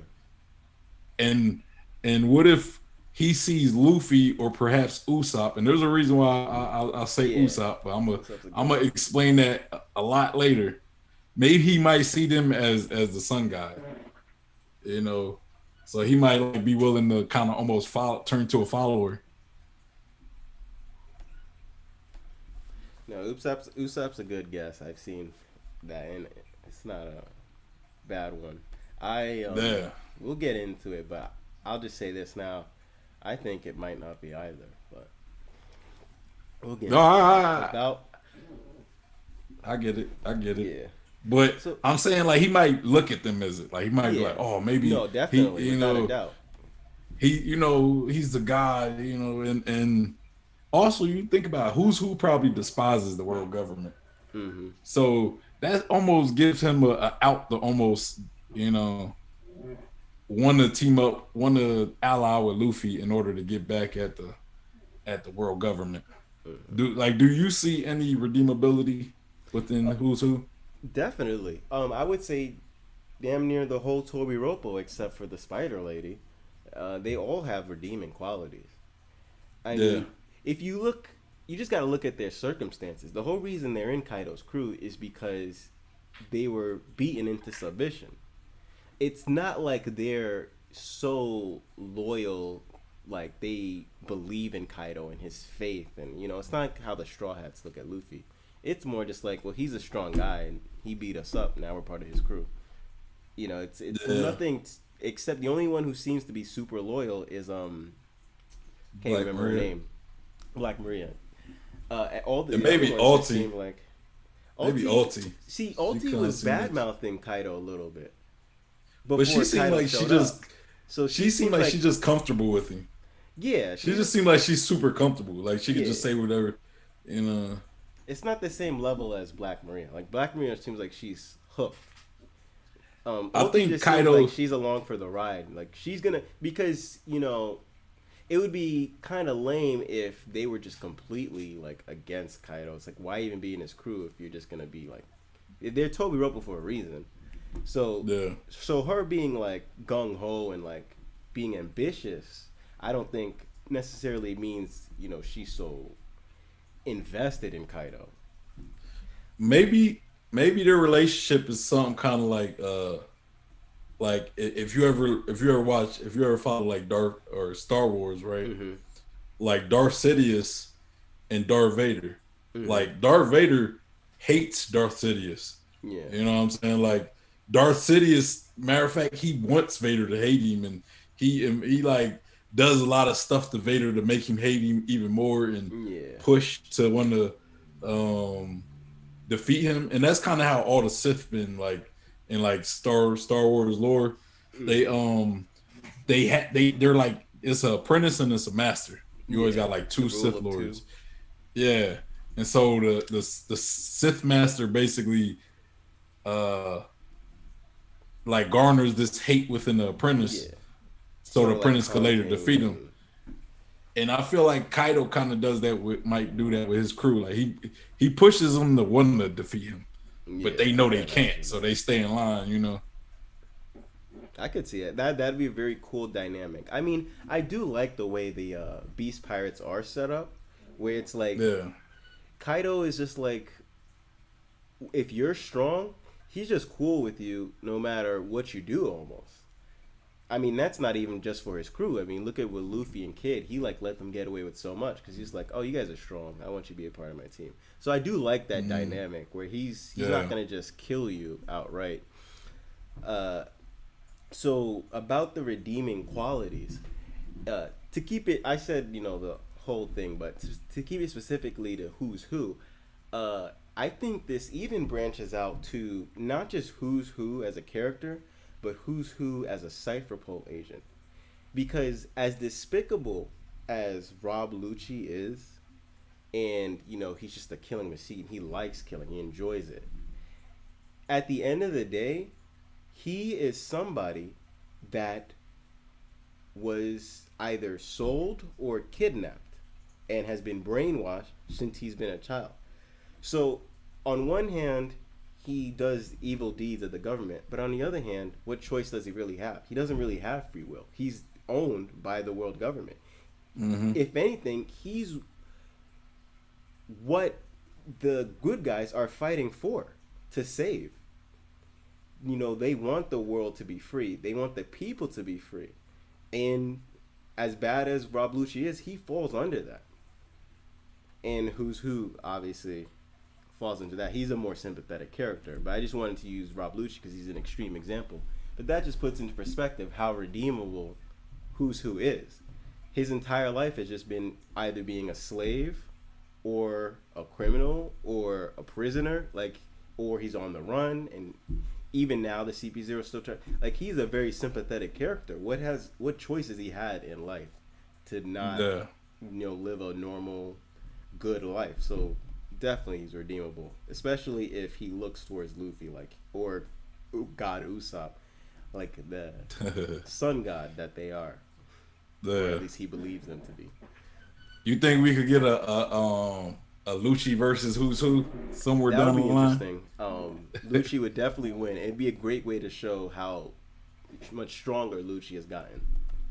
Yeah, I kind of feel as though Who's Who might have a better devil fruit. Definitely, he would have a better devil fruit, but Lucci has the better training. Yeah, maybe maybe Lucci might want to rematch with Luffy, and then Who's Who will show up and be like, "Hey man, let me take care of this." You know what I'm saying? Because it seems like. Go ahead. I was gonna say there's a potential for a really funny dynamic between Luffy and Who's Who, because Who's Who has always lived his life in submission. So he might feel like he's submitted to Luffy, but Luffy's the antithesis of that. He's just all about freedom. So I could see a funny dynamic between them where he's just like, you're my master now. And Luffy's just like, ew, no, get away from me. Just be your own person. Something like that. I got two questions for you. Yeah. Or not two questions, but two situations I remember. Who's Who said there was somebody he wanted to kill, right? Mm-hmm. There was a man. He said this back in the beginning of the raid. At first, I was thinking it was Queen, right? I thought it was Queen, or one of the commanders. Yeah. Then I thought maybe it was Hawkins, or not Hawkins, X-Drake. Yeah. Because X-Drake was a traitor. Mm-hmm. And then I'm starting to think it could possibly be Lucci, like Rob Lucci. And kind of playing off of that, there was a I'll have to go back. I have to go back and look it up. But there was a moment in the manga where Lucci said was he asked Luffy. He was like, "Hey, aren't you going?" Like this was when that bombardment, the Buster call started. Yeah. And Lucci was like, "Hey, aren't you going to go help your crew?" And then Luffy said, "I can't. If I let you go now, then I won't be able to defeat you later." He said something like that. He said, "I have kill to all of them. Yeah, you'll kill them. Yeah, yeah. Kill them all. If I leave you." And then Lucci said something like, "Oh, I know a certain somebody who could learn from you." Mm-hmm. So I'm thinking like, was he talking about who's who? Because that is some foreshadowing. The easier, obvious, more simple answer. Expand them. But it's now been opened up to it possibly being who's who as well. Bro, that would be some crazy foreshadowing from Oda. Yeah. Or some crazy setup. So to me, the person he can be talking about, there's two options for me. Either he was talking about someone more relevant that he actually has an opportunity to kill in that moment, which would be Luffy because he's there. If not Luffy, then it would be Shanks. Like he's just ambitious. That's just his goal in life, is to one day kill him. But other than that, those are the only two. The third option, which you talking about who's who? Yeah. I don't think it was Luffy at that time. Or Shanks. I don't think he knew Luffy was coming when he said it. Oh, okay. Because this was when they was talking about Yamato, and everybody thought like the alliance was defeated. I think. Ah, okay. Then it wouldn't be Luffy then. So then, to me, if it would be Shanks, or possibly someone out there that's like a higher up that we don't know about in the world government. But that's the only two things I could think of at this point.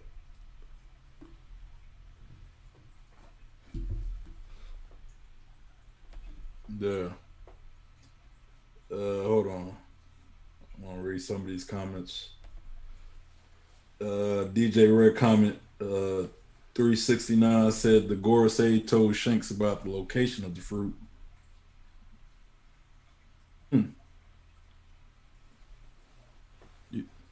And then he said, why would Shanks sacrifice his arm? And he said, nah, Zorro. Yeah, I don't know what He said because he was betting on the future, but I mean, I don't know why he had to sacrifice his arm to bet on the future. Okay, I see. So that inside of that Sea King's mouth was a time machine. So at some point in the future, he's gonna grab his arm back, and it's gonna be his final battle against Mihawk. He had Toki's devil fruit. Yeah, exactly. Oh, the Sea King ate Toki's devil fruit. He sent it to the future, and then Luffy gonna be or Shanks gonna be in the middle of the fight. He's just gonna It was gonna show up. He's like, I knew it would show up right there at that moment. Cause I got super observation hockey. Yeah. Oh, now we know to the extent. He could see decades into the future. God damn. And then DJ Red comment 369 also said, Zoro said he will only follow a strong captain. And he's still following Luffy. I don't know though. Luffy are you talking about? And I think Luffy is stronger than Zoro. But I also think that Zoro has the potential to beat him 1v1. But Luffy being overall stronger is the point of a captain. You got to be the strongest in most situations. But it's like Luffy said, he wanted Zoro because he wanted a swordsman. Because he doesn't use swords. Zoro has a skill set that he doesn't have in battle. So, I mean, if you think about it as a captain, you don't have to be the strongest. You just got to be able to lead. I mean, you got to be strong for the people to respect you, of course. But there's a very rare scenarios where I think that's true though. As an example in One Piece, I think the one that comes to mind is when Shiryu joined Blackbeard. In that moment that he joined, I would have said Shiryu was stronger than Blackbeard. But I'm sure over time Blackbeard got stronger than Shiryu. Like, bro, I don't think you would follow Zoro like you would Luffy, you know. Mm-hmm. Like He even would if just lead you in the Zoro wrong was direction. clearly the stronger one, you know, like there's people who could be strong as hell, but they don't make you a great leader. You know what I'm saying? Like Spandam was weaker than all of CP9. He still was put in the position to lead them. Yeah, but to be You know fair, that's within a they're bigger not organization. pirates. Yeah, They're you're not right. pirates. They don't follow the same rules. I mean, but like all I'm saying is like I feel as though Zoro could be slightly stronger than Luffy, and it would still make sense for Luffy to be the captain because people want to follow Luffy. Mm-hmm. You know what I'm saying? So it's like Luffy's just. It's weird that he's a good leader, though he's an idiot. You know, Yeah. Well, he has a heart of gold. I feel as though Luffy is a genius in many ways. Though, like Yeah. he understands people's emotions. You know what I'm saying? Like he knows what to do for people at the right time. Like I was watching Alabasta, and it was I was watching a few episodes yesterday, like I said, and it was one of the episodes where he like punched Vivi, Mm-hmm. like he was fighting Vivi, but like she needed that though. Yeah. She needed that little kick in the ass. You know, Luffy he just knows what to do at the moment. You know, and when it comes to fighting, the man's a genius. You know, because he fights on the fly.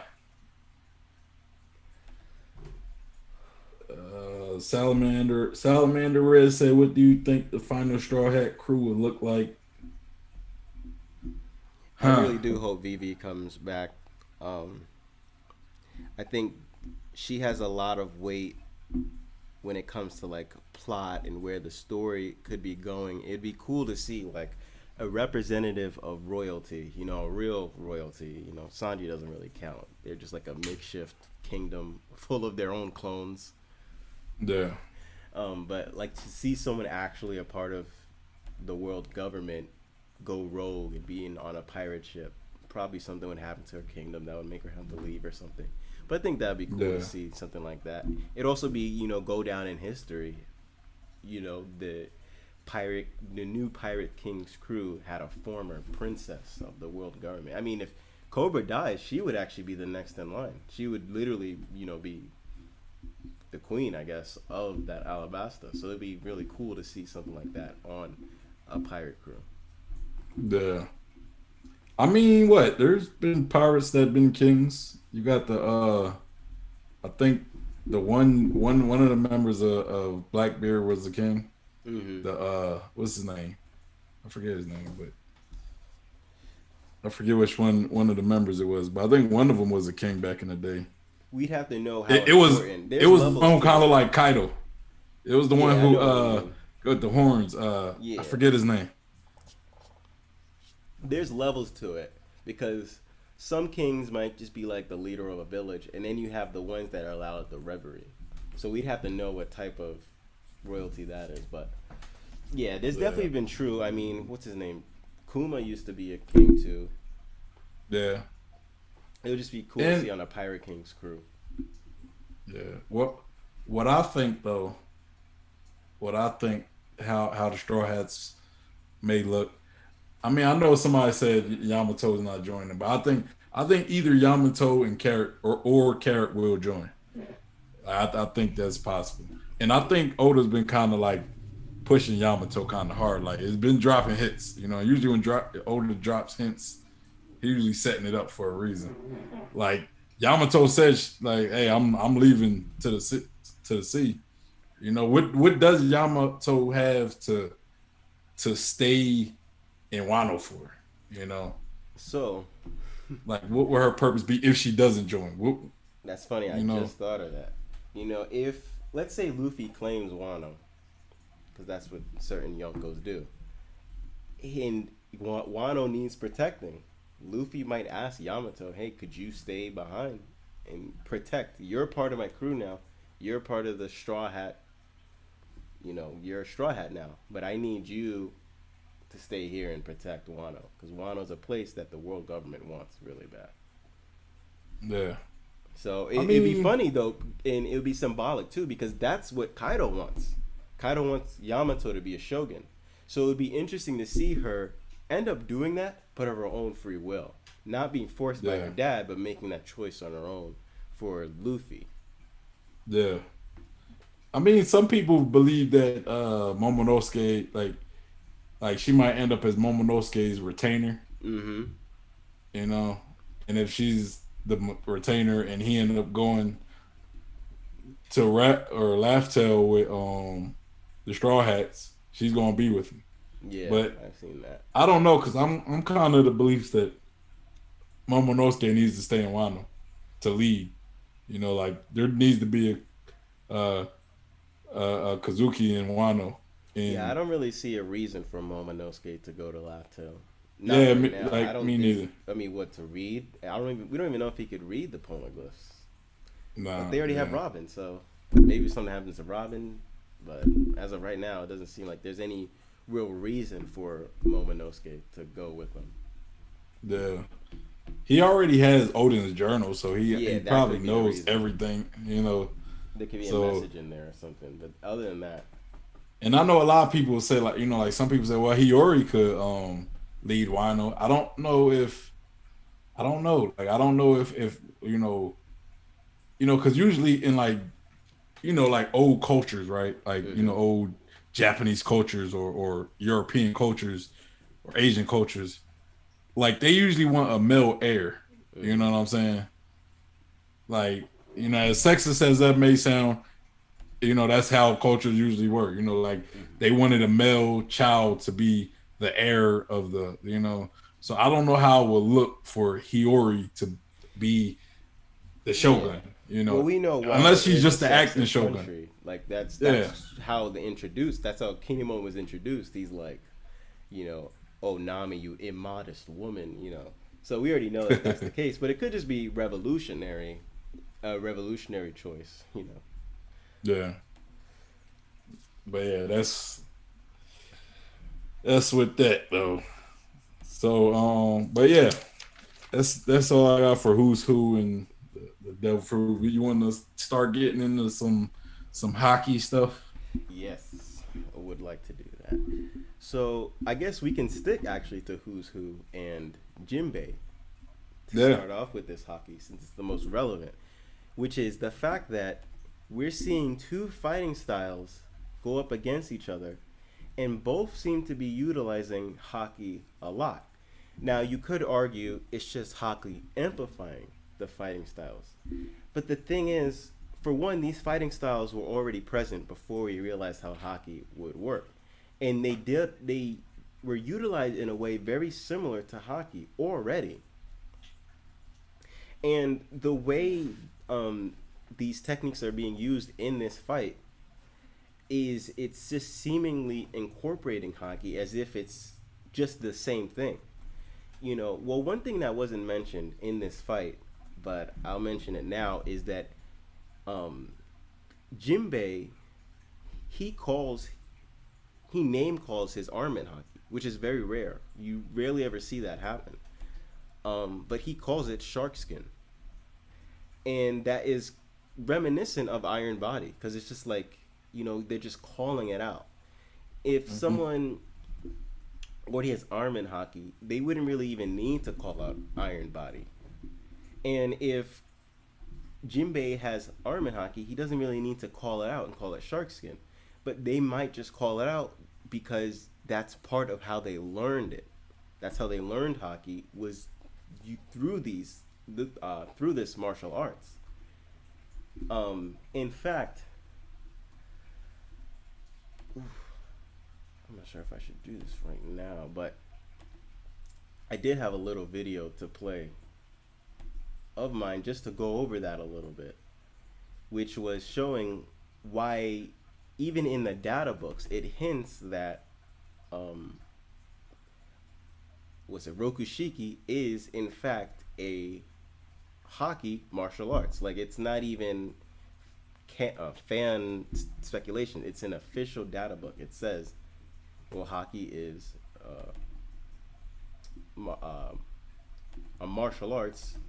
In one version, it's been it says confirmed? similar. I mean, to me, it seems like it's confirmed.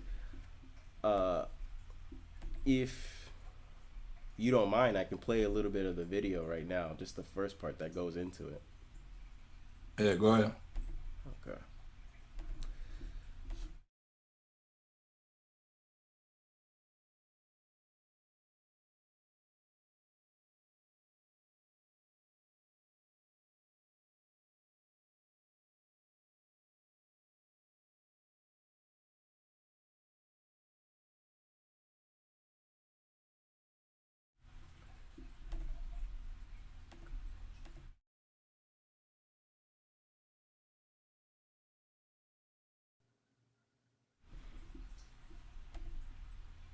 Is it planned or?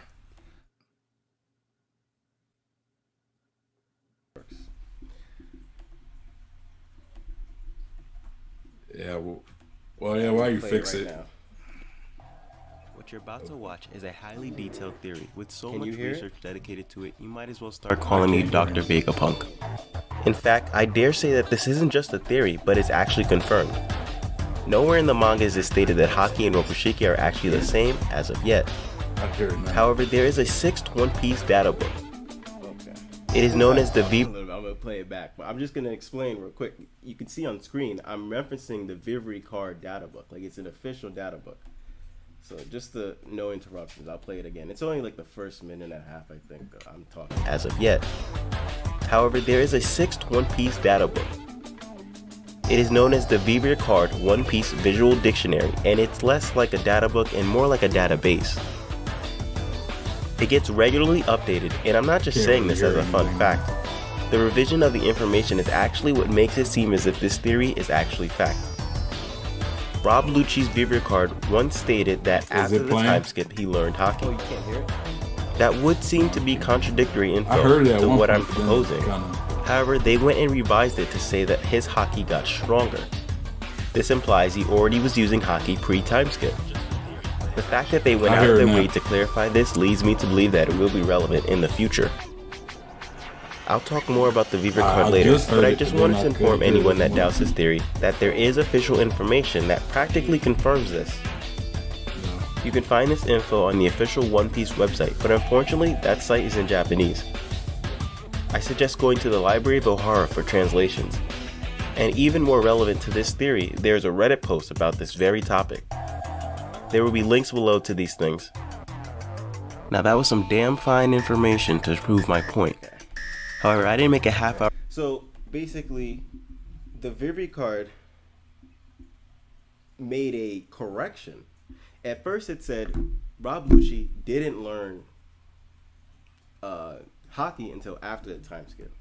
Then they made a correction. They went out of their way to re-edit it to say that his Haki strengthened after the time skip. I mean, that shows they deliberately have a reason to make that for the present story, meaning it's going to be relevant to show that Rob Lucci had Haki before the time skip. And another thing says, like, the training of Rokushiki is utilized similar to mastering Haki. Like, it's just, what I call it is different paths to the same truth. So you could train in Rokushiki and eventually you'll start developing Haki. You can train in Fishman Karate and eventually you'll develop Haki. There's just different ways to go about training towards getting Haki. And then I call it like traditional Haki is the way you go about just the way Luffy, Zorro, Sanji, just getting armament, observation. And Conquerors, well, Conquerors you can't train that, but that's just the traditional Haki. And then you can go about doing Haki in a different way, which is Rokushiki. Yeah. This will start training you to specialize in armament Haki. And if you notice, Virgo is someone who is super good at armament Haki, with a caveat. He's super good at just the basic version of armament Haki. Yeah. You know, back before we knew about advanced Haki, we would look at someone like Virgo and go, oh, he's really good at armament Haki. But now that we know you can do so much more with your aura, we go, you know, he's actually not that good. I mean, he didn't even get advanced. But the reason I think Oda designed him to be that way, because it seems kind of ridiculous. Why would Virgo not learn that type of Haki? It's because it didn't suit him. He didn't learn haki in that same manner. He specialized in Rokushiki, so he's gonna learn the basic arm and haki, because that's what Rokushiki is. It's just the maximizing the just being efficient and learning that arm and haki. One of the things I draw comparison to a lot is Gear 4th. If you notice, Gear 4th utilizes a lot of Rokushiki techniques. Yeah, it does. One of the things that kind of goes unnoticed a little is what is that technique? It's called Life Return, and in Life Return, you're able to control, your limbs, even your hair. We saw Kumadori; he could control his hair. Well, if you notice, Luffy is able to control his limbs. He can literally talk to his fist and be like, "Chase this guy." So it's very similar in that sense. And I think that's because he's utilizing Rokushiki through his arm and haki. So there's this concept called biofeedback. That's what a Chopper called Life Return. And biofeedback is based off chi. And haki is also based off chi.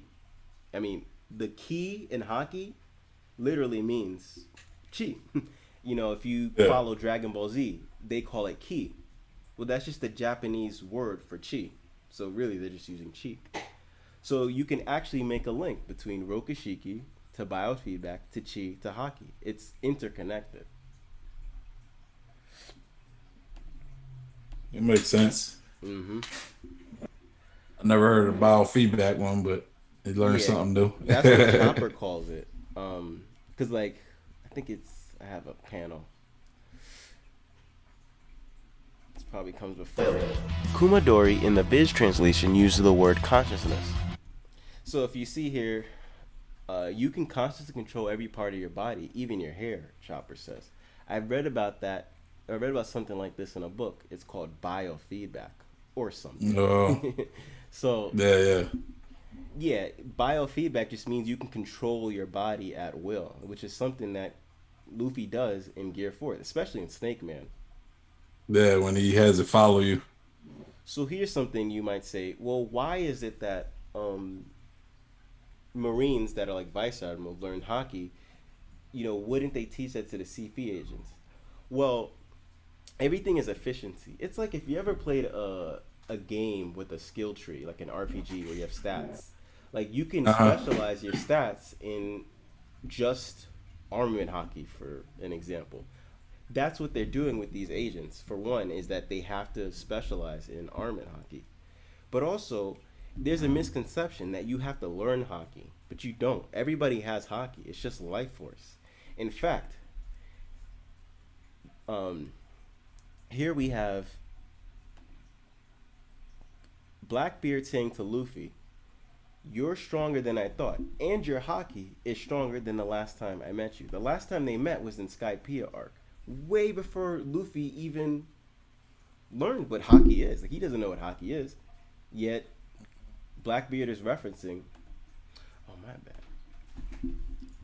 I just realized the thing is I mean, we're covering the video. It took me a while to realize that, but yeah, he says your haki is stronger than the last time I met you. I mean, Luffy he'd never learned about haki. So it just goes to show that you don't have to know about haki to even strengthen it. So yeah, it is possible that they were strengthening their haki even back then just through the applications of Rokushiki. Yeah. And you can unconsciously use haki. I mean, Luffy used haki. Like, I remember Luffy and Zorro. Mm-hmm. And if you want to get technical, even by your explanations, Sanji as well, because you could go back to Marineford when Luffy encountered Mihawk, and it's almost like he used Future Sight. A lot of people, they kind of overlook that, but like Luffy seen that if he would have attacked Mihawk was going to chop his arms off. Yeah.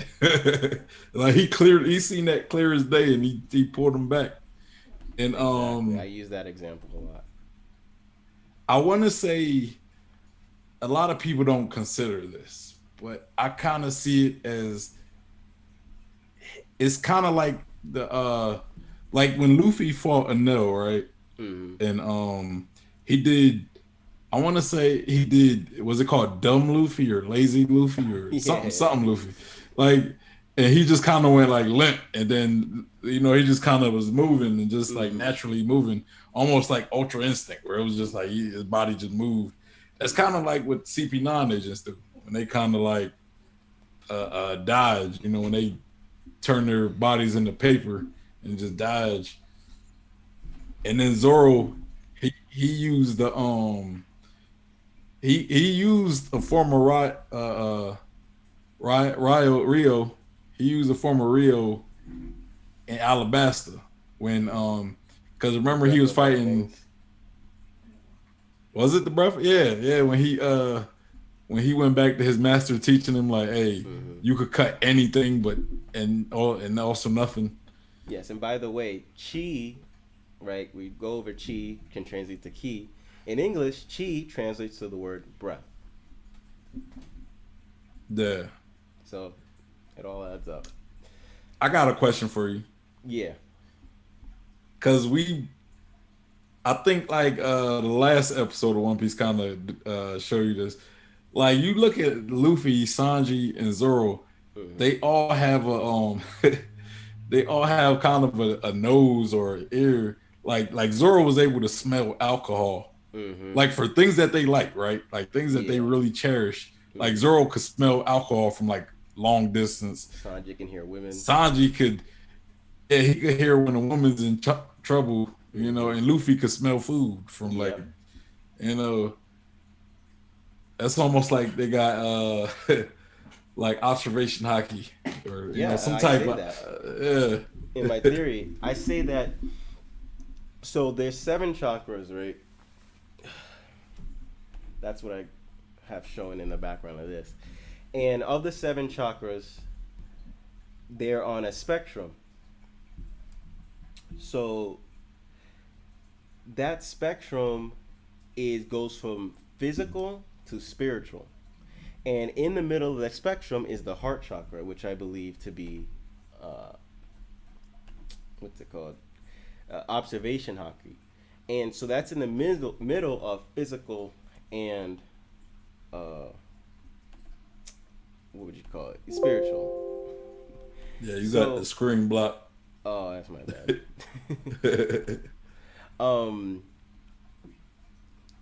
So because of that, observation has both physical and spiritual properties. So the physical is the senses, the 5 senses. It can amplify. I can hear women. I can smell beer. Things that I like that mean something to me. That's what I think applies to the physical aspect of arm and hockey. That's why I think the heart chakra is that level. And then the next is the third eye, which is like future sight and stuff like that. But yeah. On the topic of arm and hockey, of how different ways it can be displayed, one of the things is I think hockey reflects how you are in almost personality in addition to your fighting style. So I agree. If you notice, according to my theory, the physical base level of arm and hockey in Rokushiki is like just strictly earthly.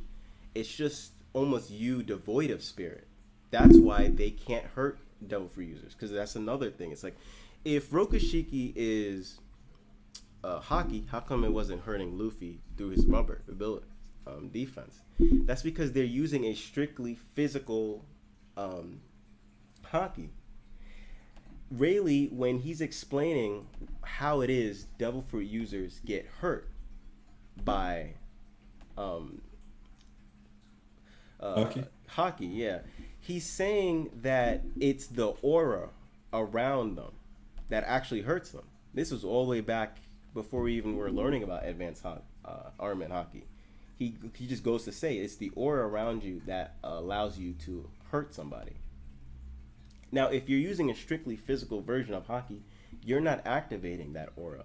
You're just, making your body super tough, which has its benefits when you're using Iron Body or Shark Skin. You just need your body in that moment to just be super tough. Or like when Doflamingo tried to kick Luffy, or when he's using Tank Man. There's reasons why you would want that. Yeah. So there's benefits to that, but the bad thing is that you can't use it to hurt somebody. Yeah. When they have Devil Fruit, or if they're Logia. But if you notice, when someone is like that, like a Rokushiki Master, like Virgo or Lucci, they're emotionless. They don't have that heart, really. That's the bottom tier of root chakra, the earthly. They're not emotional. They don't care about anything. They almost are devoid of their own personality. I'm just showing a picture of like what that, when Rayleigh was talking about the aura around them, that's what he's saying actually hurts the Devil Fruit users. Yeah. But yeah, and I think this even reflects, if you look at the pacifistas, they're like iron-bodied people. And that's what Nami's robotic and don't have free will. If you look at the CP agents, like I said, iron body, devoid of free will. Even look at the Vinsmokes, iron body and devoid of free will and emotion. It's just a consistent trend in these pursuit of power, if you notice. So that's what Nami does. She loses her emotion, and then she. Oh yeah, she no, I loses do her think. emotion. I do think, even though that's a gag, it does show like that could be showing you how that works. It's their aura, it's their emotion that hurts a person. I mean, why do you think Haki gets empowered by emotion? It's like when Jinbei in this fight, he got more worked up, and then it just like turned the tables of the fight. Yeah. So we got Rokushiki and Fishman Karate both using aspects of armament hockey, right? Yes. Okay. So that leads me to my next thing, which is like the next chakra is called the sacral, and it has the water element, just like Fishman Karate. And I don't think that's a coincidence. I'm sorry, I think I cut you off. No. Go ahead. Okay. So what's interesting is, if you look at a character who's first shown really using that advanced arm in hockey, shoot, I can't even remember their name. It's that Kizaru's buddy. Oh, has the big axe. I know what you're talking about. Yeah, he's the one who, like a sumo. Shoots and Maru. Shoots and Maru. No. There you go. Yeah. It's kind of like it's like Shooting Maru. So. Yeah, if you look at Shooting Maru, one. I don't think it's Shooting Maru. I think Shooting Maru is Ashra Doji, but. But I think it's something like that. I think they got a similar name. Somebody's gonna tell me in the chat. But it's right. It's on the screen right now. Great coincidence. Anyway, that character, they use advanced arm and hockey, and they also specialize in defense. And if you notice, Sentomaru, there you go. Somebody help me out. Sentomaru, yeah. Sentomaru, I knew it was something Maru has like a very similar look and body type to Jinbei, and who Jinbei also focuses on defense and doing Fishman Karate, which is like a projectile, like a wave of water. But in my theory, like hockey is like water in a way, especially at the advance. I mean, when what's his name? Not Super. No, there's so many names to remember. Yeah, I know. I'll be forgetting the too, right bro. The man of Roger. Rayleigh. When Rayleigh is showing off, the aura that he says hurts people. He says it's a fluid like aura, like water, pretty much. So I think it's not a coincidence that someone like Jinbei and someone like Sentomaru have a very similar fighting style, very similar body stature. Yeah. There's a reason. It's because Fisherman Karate, I believe, is also like hockey, or is a hockey martial arts. Yeah, it affects like the water in somebody. Mm-hmm.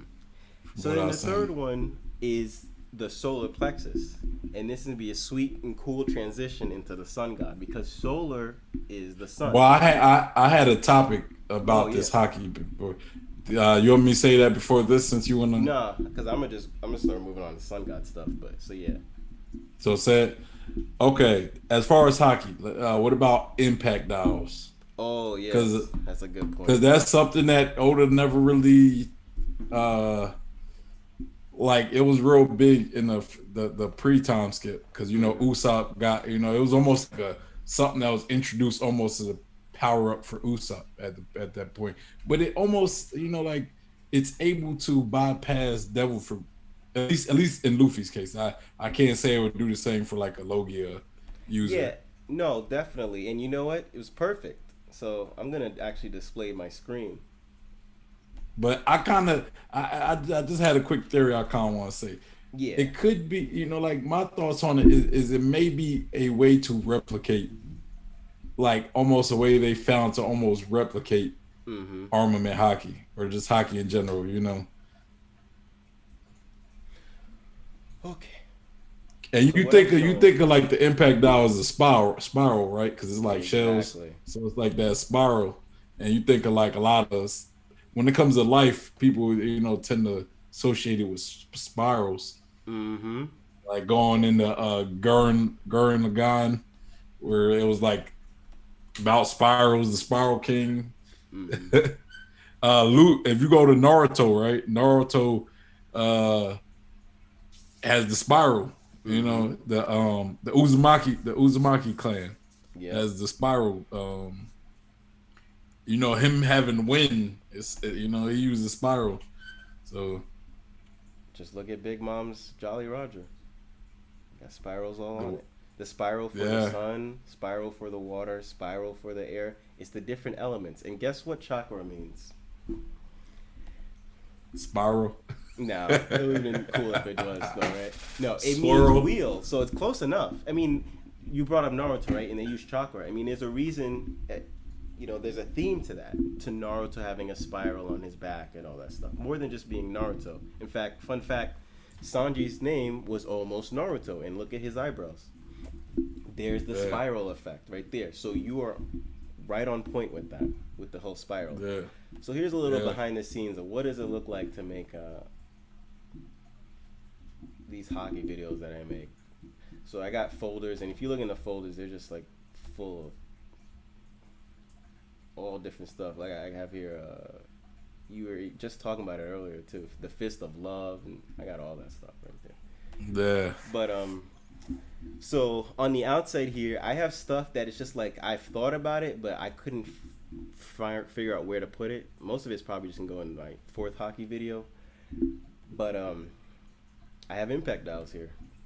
Yeah. I put this here like last year because I did look at it. I was like, man, there's something to these impact dials. Like, it hurt Luffy, and it look at the way it looks. You can't see the impact dial. It literally looks like advanced armament hockey. Yeah. It's like no way a simple like block like that could hurt you. Because he's rubber. It's like, how could a rubber man get hurt like that? It destroys the body from the inside, just like advanced armament hockey. Yeah. Yeah, I definitely hope Oda really kind of bring back the relevance of impact dials, Impact dials could even have elements in them. Yeah. Yeah, because it could hold sound, it could hold, like, you could record stuff from what I remember. You could, I forget everything, all the uses, but it was like, super technological events that Scorpions had. Yep. So there's spirals, and then there's also ripples, are also a circular phenomenon you'll find. And what's interesting about Skypiea, so much about Skypiea, you know, some people look at Skypiea like it's filler or something, but there's so much in Skypiea that is going to be relevant later on. So they call, you know, the bell on Skypiea is called the island singing voice. And you can see the ripple effect all around. And voice is also what we call haki. It says the sound has a message, and I talk about this in part 3. I talk about how like the message is the final element. The element of thought is the advanced conqueror's haki. What was it here? Something about gods. Are we doing the transition from the solar plexus to? Yes. Oh yeah, voice of gods. There we go. Perfect transition. So solar plexus is the third element that I believe is a fire-based element. And I believe this will lead to symbolism for Luffy. And I talked about this in a video called Sun God. But no, it's actually, the video is interesting because I start out, you look at the thumbnail and it shows a dragon on it. And I say, you know, will Luffy learn dragon powers? And it originally started with me thinking, you know, maybe Luffy will learn how to get dragon powers and call his form Dragon Man. Because, you know, it's a dragon. But towards the end of the video, I take a turn and I say, you know, after thinking about Dragon Man, I also say Sun Man and Monkey Man, because there's reasons why it could be monkey themed, because it's like the Monkey King. You know, like Goku flies on his Nimbus because he's a monkey. It could be Lion Man, because a lion has symbolism with the sun. If you notice, Hold'em, he has a fire-breathing lion for whatever reason. I mean, it doesn't really make sense, but it does make sense when you realize that a lion is symbolic with the sun.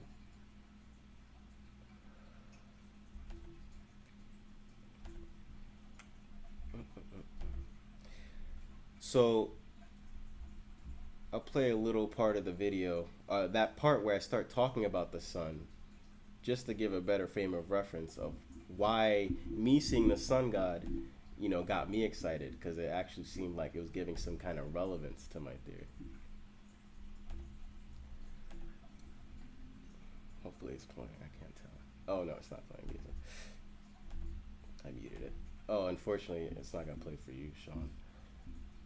Inspiration for Luffy's new form. Before I get carried away, let's talk about the symbolic significance of Luffy being a lion man. Well, he is Straw Hat Luffy, and if you look at him wearing the straw hat from the right angle, it resembles a lion's mane. Okay, that might be a stretch, but let's not forget the Straw Hat's ship, the Thousand Sunny. It's literally a lion and sun themed. Even Luffy's laugh is shi, and it's common to find a relationship between a character and their laughter style. For example, when Whitebeard laughs, he says Gurara, and he just so happens to have the Gura Gura no Mi.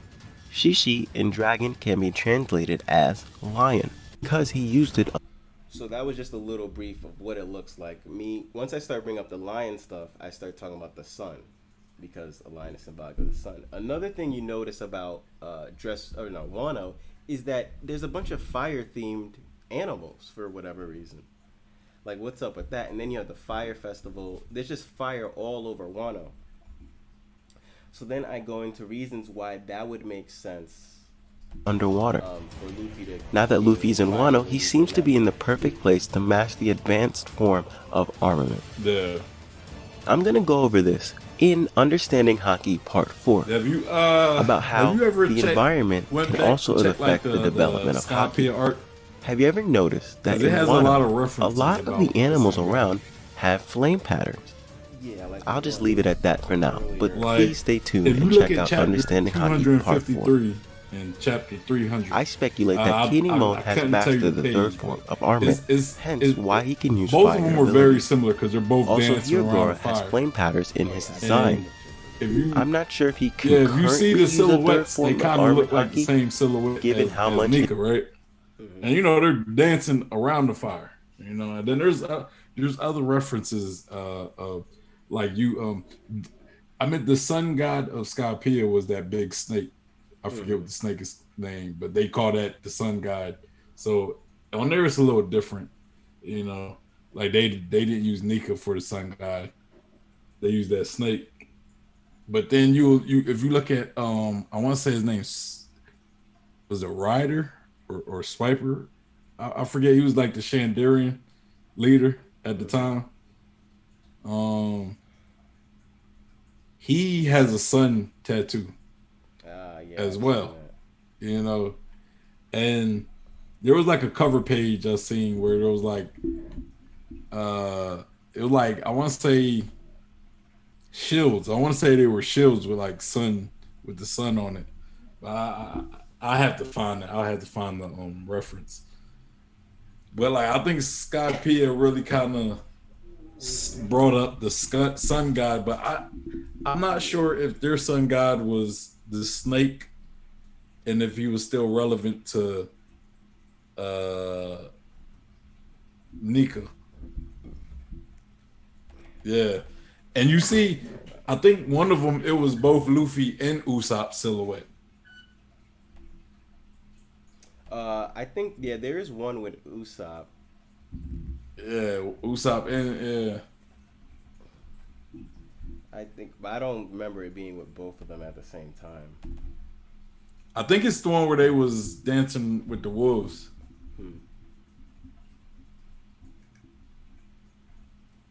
Hold on, let me see.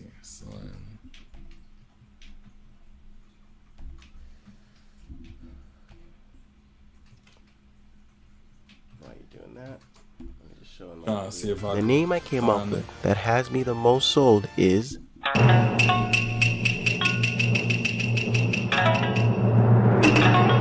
And, I wanted to talk about the Sun Pirates connection with the Sun God Nika. Since because when you look at when you go back to the chapter, where Who's Who and Jinbei is fighting, and Who's Who is basically, saying, asking Jinbei like, are you familiar with it? And Jinbei's like, why would you think I'm familiar with it? And he's like, your history as a slave, your people's history of being slaves, and it was slaves used to pray towards the sun god. So I'm thinking of the Sun Pirates, right? And I kind of think like Fisher Tiger. Was he like is he looked at as Nika or?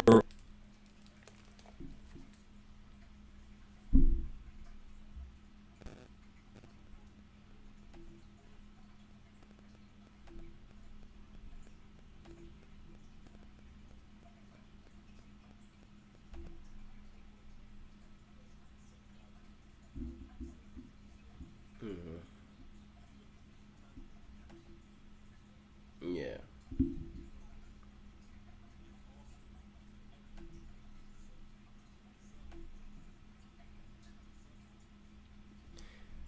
Yeah, perhaps he knew about the sun god Nika, and that was his way of also paying tribute.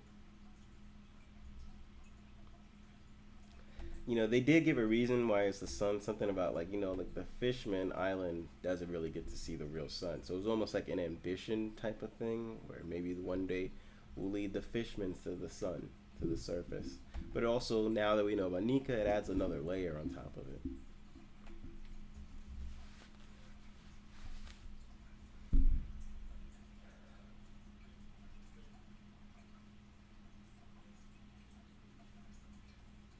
I'm sure. To some degree, I mean, if he was part of the Sun Pirates, he led the Sun Pirates. Yeah.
Yeah, now that all we know in hindsight, it's seeming like it was definitely, they must have known something to specifically pick that.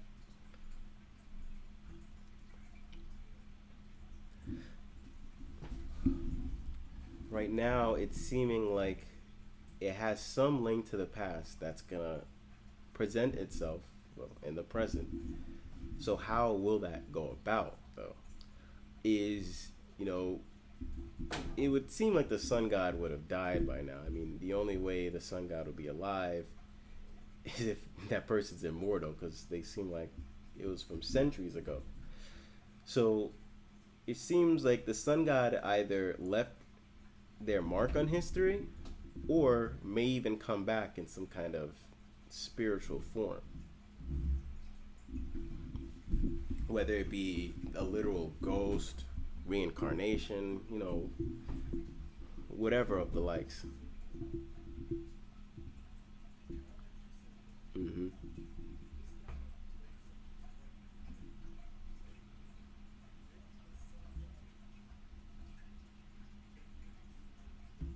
Mm-hmm.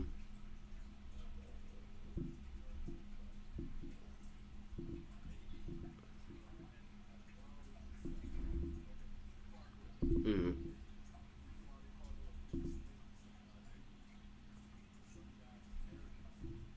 Mm-hmm. Yeah, like possessing. Yeah. Mm-hmm.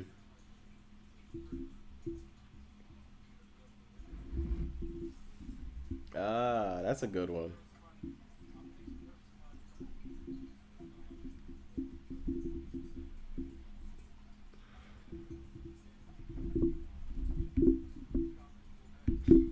Yeah, that's a good one. Mm-hmm.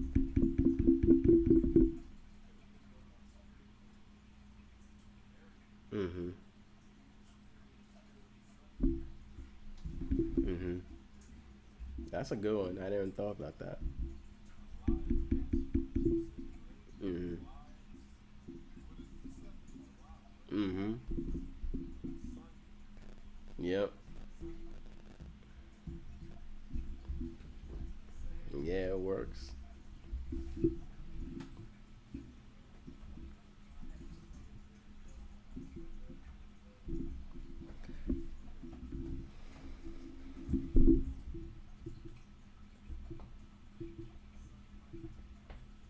Mm.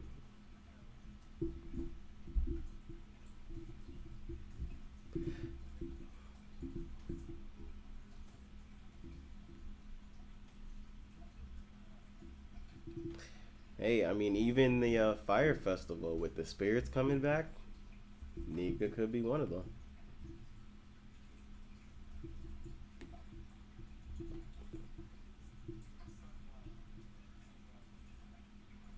Bringing laughter and freeing slaves. Mm-hmm.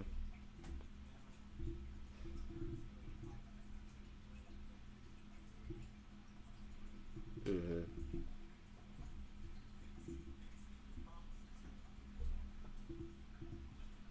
Yeah.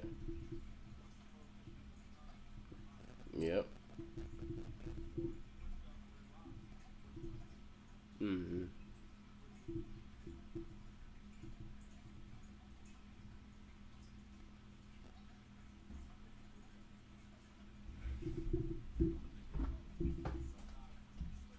Mm-hmm. Yeah.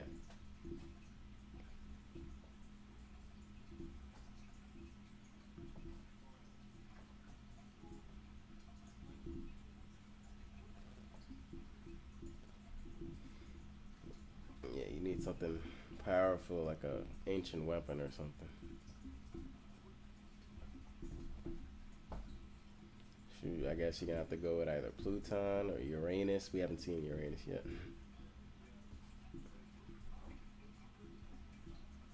Mm-hmm.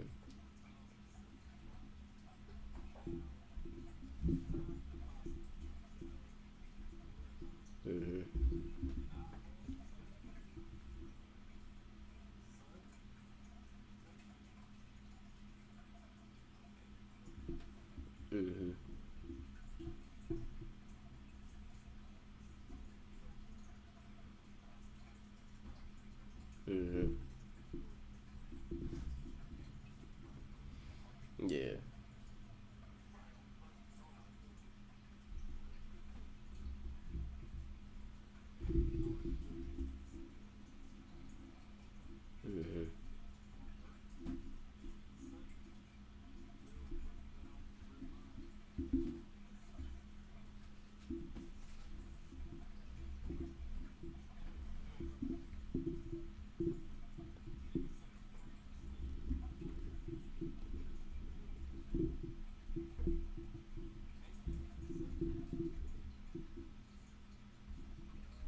Yeah.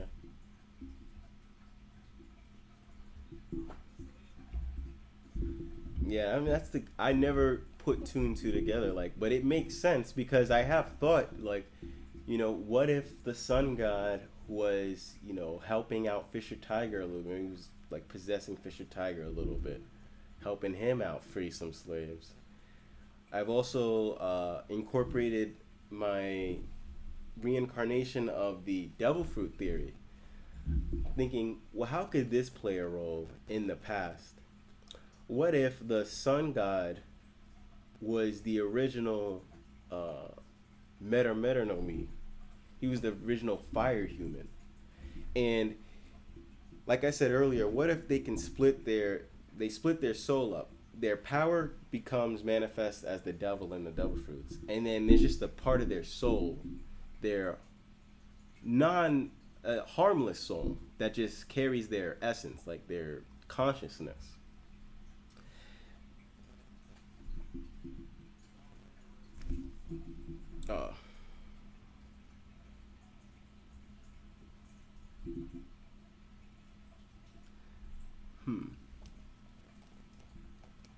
Could have been from my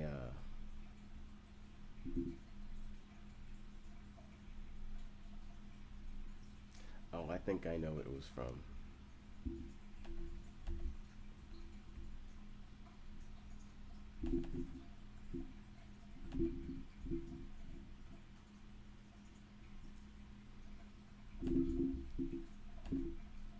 Okay.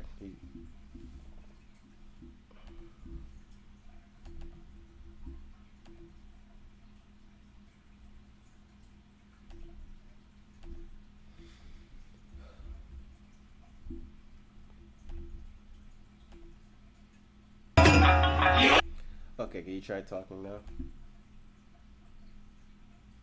Hold on, yeah. Yeah, now I'm talking. I got fixed. My Bluetooth, I had to switch to these clunky headphones. I didn't realize it would turn off the sound. All right. Is that better, Salamander? I'm not sure if you're still with us, but let me know if that's better. I'll kind of summarize my theory that I just said to him. I just want to make sure it sounds good on your head.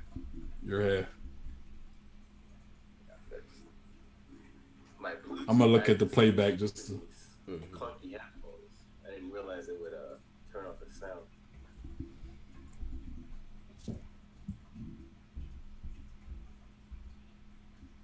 We've been going so long. My thing ran out of battery. Yeah, I think I'm good. I hear it. So basically, what I said, okay, the sunny, as far as the sun god potentially being sunny, right? Because like Elijah was saying how you think of the sun god, you think of the sun in lines, right? Like one sun line we know of is the sunny, and I made a theory about the sunny possibly being Pluton, because Frankie's the only person who knows how to build Pluton, because I think he remembers the blueprints in his head. So when he was building the sunny, I kind of believe that he possibly put a lot of the Plutons, like a lot of Pluton into the sunny. I think the coupe de burst is kind of example. I feel as though you see how powerful the coupe de burst is, and the front cannon that they got is kind of like the front coupe de burst. So just think about this. Like, we know that the sun god liberates slaves. Now, if there's also a theory going on that Luffy is going to destroy the red line, which will also go in line with the prophecy that Luffy is going to destroy the Fishman Island, because the Fishman Island is below the red line, and if he destroys the red line, he's going to indirectly destroy Fishman Island to, in a sense, fulfill his prophecy of destroying Fishman Island. if that's the case, what is he going to destroy the red line with? You need something big. You need something like an ancient weapon such as Pluton. Now, if Sunny is Pluton, maybe if like they use the Sunny to its full capacity, because maybe they're just not using it to the full capacity because they don't need to, you know. But if they use it to the full capacity, maybe they can destroy the red line with Sunny. And if that's the case, Sunny would be the cause of liberating all these slaves. Or just liberating, you know, everybody that's oppressed by the world government or the slaves, whatever. Because it'll probably end up destroying the world government or severely handicapping them to where they kind of lose control. And so the Sunny will be almost fulfilling the role as the sun god Nika in liberating like the slaves and the fishermen. That's basically what I that's basically the theory that I said while I guess I was muted. Oh, my bad.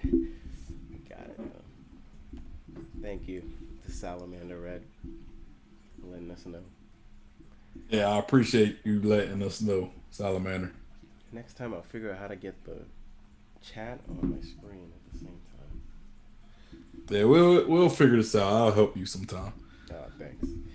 So my theory about Sunman is he could possibly be from the past in the Void Century. And I always like to think of like how my pre-existing theories can like factor in. So with this whole devil fruit being the reincarnated beings of, you know, people from the past, the ancient kingdom and stuff. It doesn't have to be specifically the ancient kingdom, but it's just somebody who became like a hockey master, who became enlightened, and in their soul, or at least part of their soul, went to a devil fruit. The part that, you know, had their power, their hockey. You can almost think about like hockey is the voice, and then there's just chi, their breath, their soul. Like how Brooke once was just like a little cloudy ghost. So you could think like the harmless thing that really has no power, but just has their thoughts, which is a power. Consciousness is a power. In fact, I say it's like the ultimate top of the chakra frequency. But you could just think of it as just the harmless, not exactly observation conquers raw power, could have split off. So maybe part of their soul is the metanomy. That somehow that was part of the sun god's power. And even that would be somewhat of the sun god's will being passed on, because the person that has the metanomy now is Sabo, and he's part of the revolutionary, and they want to free slaves. So even that would still carry on. And then possibly, you know, his soul can still affect the world by possession, like you were saying. You know, maybe it possesses the Sunny, maybe it possesses Fisher Tiger, maybe it possesses Luffy in this fight against Kaido. Nika helps out Luffy a little bit, you know, guides him in the right direction, you know, may not give him a power boost, but lets him know how he could utilize his own power. So on the screen you can see it says Gear 4th Sunman. So I made this theory like months ago about what I think Luffy's next form will be. Well, since then I've kind of revised and said it could be Gear 4 Sunman, or maybe it's called Gear 5th Sun God. Maybe the Gear 5th has, you know, this god, that god, instead of blank man, you know, tank man, snake man, bound man. It might be a god to represent, you know, going to that next level. So that could be how it factors in that sense. Yeah. Makes sense. Yeah. So as far as, because you brought up Luffy, you know, what about Joy Boy? Like, what do you think their connection is? And do you think Luffy is either maybe, because I think a lot of people will kind of just want to say like Luffy carries on the will of Sun God, but then a lot of people think he carries the will of Joy Boy. But would they be the same person, or are they two separate people that he's carrying both wills, or like how like where are we going with this, you know? Or nigga not either. So there's so many ways this could work. One easy thing is that Joy Boy is Nika, the Sun God. They just are the same, one and the same. Another is, you know, the Joy Boy is a title theory, where Sun God Nika was a Joy Boy. Or maybe it was Joy Boy was one of the people possessed by the Sun. You know, so it can work so many different ways. Sun God is Nika. Nika is Sun God. This, that, and that. Yeah. Another way it could work is that they just are two different people. And perhaps even they were crewmates. Maybe Joy Boy was a captain and the Sun God was one of his crewmates, which lends to the whole Usopp being Sun God. Oh, I like that, because that's gonna be my next question I bring up. I passed the ball to you. I mean, I'm gonna let you rock with what you were saying though, because I just, you know, like I had a little bit, because you know my belief in Joy Boy, I kind of believe that Joy Boy is a code name. Mm-hmm. You know, I don't know if it's a certain person or if it's like a certain individual that comes around, you know, that carries that will. Yeah. You know what I'm saying? Like it's not like, you know, a reincarnation, but you just carry this being's will to where, you know, like that's kind of what I was thinking. But Nika sounds more like a person, like a specific person, like the Sun God Nika, not like Joy Boy Johnny or something. But you brought up they could have been the same crew, which I kind of like that idea, because it does kind of connect with my theory about Usopp's connection, right? Because you know, like, why do I think that Usopp could be okay, hold on. I'm gonna read this. I'm gonna read Salamander Red's comment. He said, if Luffy is the reincarnation of Joy Boy Nika, I'm convinced that Kishimoto is Ghost Train Frodo. Hey, bro, I kind of don't. I don't want it to be both either. I'm not gonna lie to you. Yeah, I'm not completely sold on it. I have faith in Oda that, let's say he did go that route, he could do something to make it work. But I'm not too sold on that just yet. I mean, unless Joy Boy was the Sun God, like, let's say if the Sun God was one of the Joy Boys or something, like if it's something like that, like it's like Joy Boy being the code name for like many great people during their time, and Nika was like the great person of his time, and he was a Joy Boy or whatever, maybe I could see it, but then Nika would still be Nika and not Luffy. Luffy is a Joy Boy, but not Nika specifically. Like maybe something like that, you know. But talking about Usopp, right? Like when Usopp was dancing around, he was silhouetted, I think, in the one where they're with the wolves. He was silhouetted just like Luffy around that campfire. And then you look at, he's considered a god. Like he kind of has a, like, I wouldn't be shocked if Joy Boy Nika wasn't like the crewmate of Joy Boy, or not Joy Boy Nika, but if the Sun God Nika wasn't a crewmate of the Joy Boy, and he just happened to get these titles, you know what I'm saying? Mm-hmm. Kind of like how Usopp just happened to get the God Usopp title, you know, for freeing all the Dressrosa, right? Yeah. You know, and I could see like at the end of the series, when everything's said and done, like Luffy has liberated the world and all these things, I could see Usopp getting credit for most of that.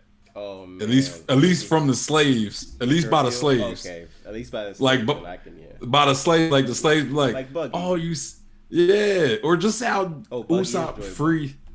Right?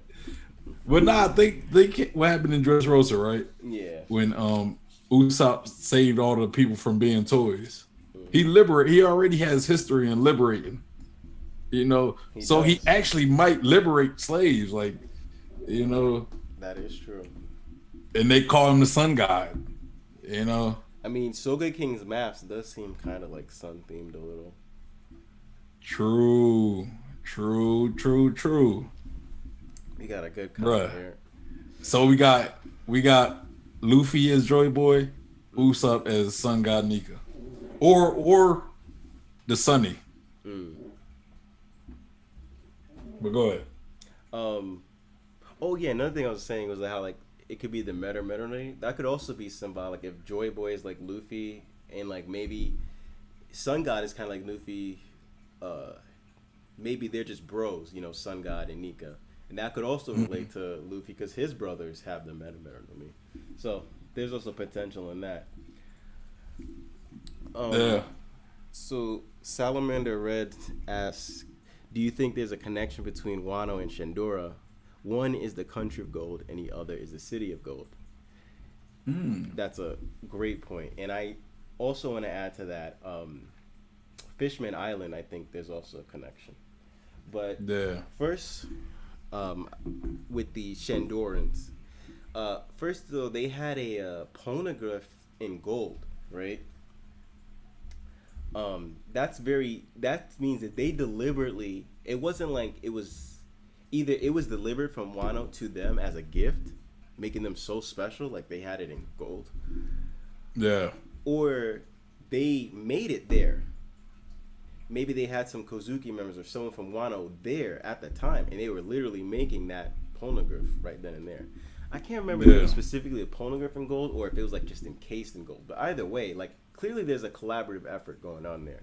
So there must be a connection. It can't be as simple and simple as, oh, someone just forgot their poneglyph here. It's like something meticulous going on there. I think all the countries with poneglyphs probably have some type of connection, or at least most of the major companies or countries. You know, I think Alabasta probably, you know, like in some way, you know, like there had to be something special about each of these countries where they said, let's put a poneglyph here. Yeah, without a doubt. You know what I'm saying? I think Skypiea or the Shandorians, it stands out a bit. They kind of got, maybe one of them had a crush on one of those Shandorians, want to impress them a bit more or something, but clearly a little bit extra effort went in with their poneglyph. Yeah. The Skypiea one's kind of pushed up to the sky. Yeah. From Jaya, you know. I think he's pointing this out because of the picture I have up too. Is this is one of those old Shandorian priests.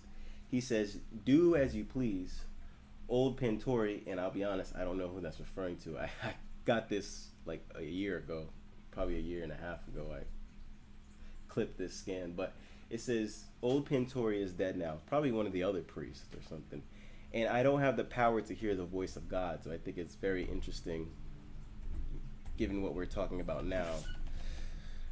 And then there's another. It says, to be completely accurate, it was this stone. So if you look at the bell, even the bell seems to have some like, it almost looks like poneglyph design a bit to it. Yeah. And the bell is special because it's the voice of the island. So that even brings in Haki into this. But what's this? Oh, what's this? Are these letters? And they're called poneglyphs. We can't read it.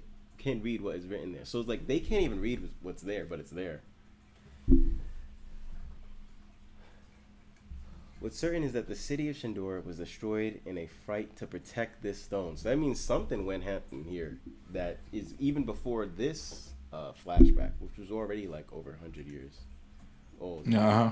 A sacrifice of that magnitude leaves us no choice but to continue to protect it. So they don't even know why they're protecting it. They just are. Yeah. It's our duty as descendants to protect the proof that our ancestors fought and lived. We respect our ancestors as we would gods. So the reason I bring this up is like it shows that someone of the past could be almost looked to as a god or on the respect level as a god. So it shows that Sun God Nika could have just been some person who ended up having the title and being respected like a god. I mean, based off of what who said, he would just say like the dude was a person, but you know, people liked him so much that they started worshiping him. You know, like he kind of brought him up like he was an actual living person. You know. Yeah. To which. So yeah, I think he was I think he was a regular person. So what's interesting is the reason I even clip that is because in my theory, it's right on the screen too. Devils are reincarnated hockey masters. Is that it's almost like these people in the past were so powerful they were like gods. Yo. So for that to come around, I like to see that. One of these days, I'll make that last final understanding hockey video. And okay, so how far do you think the sun god go back? Do you know?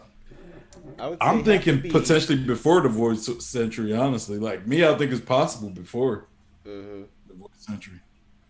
It could very well be before the Void Century because you got to think the Void Century is the turning point of history. Because there's before, there's after, and then there's during the Void Century. So whatever came before the Void Century also has to matter because it had to get to the point that they would even have to erase a whole century. Yeah. And then you have after. So yeah, it's very. It could very well be that it was before the Void Century. I think Zunisha was alive even before the Void Century. So there's relevancy there. So yeah, I looked it up. Pantry. I mean, Pantori. Yeah, Pantori, but it's kind of spelt like Pantori. I guess is Romanized name, but it says he's the priest of Shandia. He had like a beard and missing teeth. He's the priest of Shandia. As the only known Pantry lived was Chaya. So I'm thinking it is a priest. Oh, okay. It's like what you call probably a high priest. It's a role. Okay. Okay, I see. So it said the Pantry or Pantori is the sole individual among the Shandia thought to have the ability to communicate with the gods. The words of the Pantry are considered the words of God, and obeying them is the absolute law. And the person who I guess was that we know to be the Pantry was Chaya. It was like some old dude who lived over 400 years old. Live over 400 years. He died of tree fever. Yeah, so there, yeah. And he debuted chapter 287, episode 187. If you wanna go look for your own thing. All right, thanks. But yeah. So yeah, man, like I was trying to do research, man. Like, I've been busy this whole week, so I haven't really had a lot of time to do any solid research. And I was doing it like last night, and I was looking for like God, like real life gods, like at least mythology wise. Yeah. That is connected with the sun god, And I mean, I think the closest I got was Sol Invictus. I mean, I've seen other ones, like I was looking more like at Aztec gods because I figured he was probably based off of an Aztec god. And I was looking at different ones, but I couldn't really get any that had like a history of being worshipped by slaves and but Sol Invictus I think is kind of like the name a lot of, like I think it's like you got Sol, which is sun, and hold on. I think that might actually be the closest one. So it's long considered to be the official sun god of the later Roman Empire. So it's like a Roman god, but there's different gods from different time periods and different cultures. It was hard, man. I'm still Yeah, trying. no, it is hard. I seen Joy Boy talked about one. It was like this African mythology of someone who brings laughter and stuff. It was similar to Joy Boy, and he was I think I probably drawing that seen that. connection to Nika. I seen people talking about the sun god Ra, I looked at him. the sun god Ra has a son whose name is. It was like similar to Emu, so then they were drawing connection to that. So I seen a lot of people drawing connections. Yeah. And I guess this will be the last thing. It's actually something I forgot to mention earlier, but I'm glad Salamander Red brought it up because like I think there's a connection between Wano and Fishman Island too. Yeah. For one, if you look, they have a dragon. It's like a dragon palace in Fishman Island, and dragons mean a lot also to Wano. Of course. Japanese yeah. Yeah, in Japanese culture, and in fact, in that treasure room, it had that dragon that Yeah, there we go. Someone mentioned it.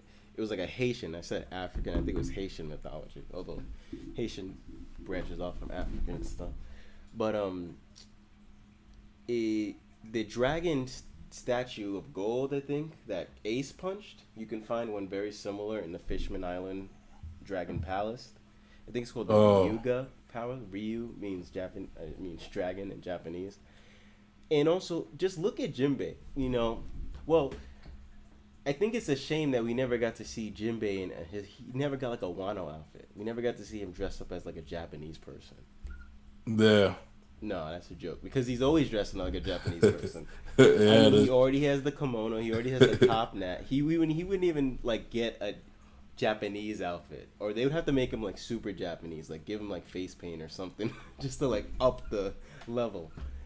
He already looks like he's from Wano, so it's like, why is that? Why is there that connection? And he uses fishman karate. Karate is.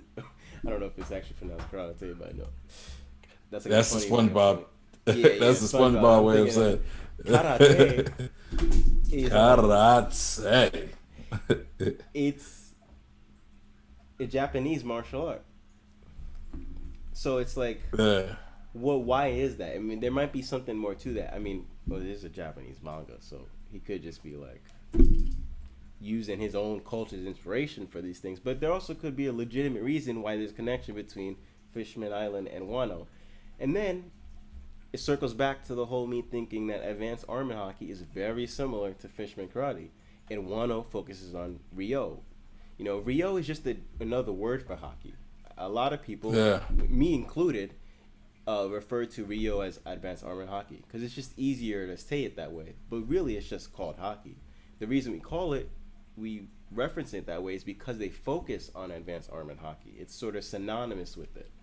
And they focus on advanced arm in hockey, and if you look at Fishman karate, it also seems like it focuses on that. And then if you look at, let's bring back Sentomaru.